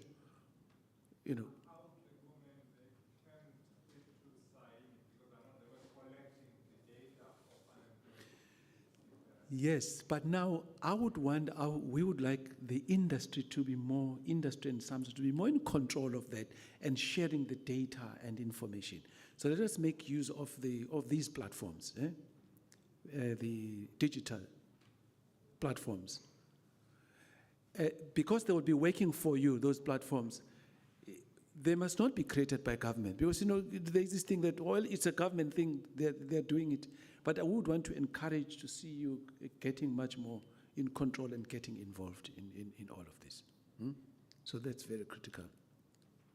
It was already said, those that aspire to be like the companies that have succeeded here, they will be looking forward to being carried by hand and being assisted for them to learn so that they're able to grow. So really, as I've said, the closing remarks by the Deputy Minister were our marching orders, and we would align and make sure that we move with speed. For us here, we'd like to thank the team, I think that were at the back there, the technical team. Thank you so much. We had no hurdles. It worked so perfectly. And we hope that we would have, this was recorded, no? Yes, it's recorded, so it's available. It's a historical piece of work. It's very, very historical. So we would access it. The food was great. The hotel did excellently, and they brought in some popcorns. Makeba. Yeah, you waqede wonke manje. Yeah. So and we are very grateful. But most importantly to yourselves, because I did not see a single person dowsing off or getting bored. I think we're all actively interested in this, and then we're really grateful. And then I think lastly, we appreciate the attention you give to the Department of Transport.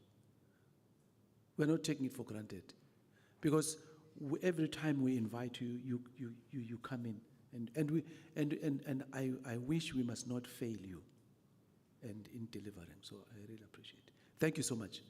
Those are traveling, travel well. Thank you.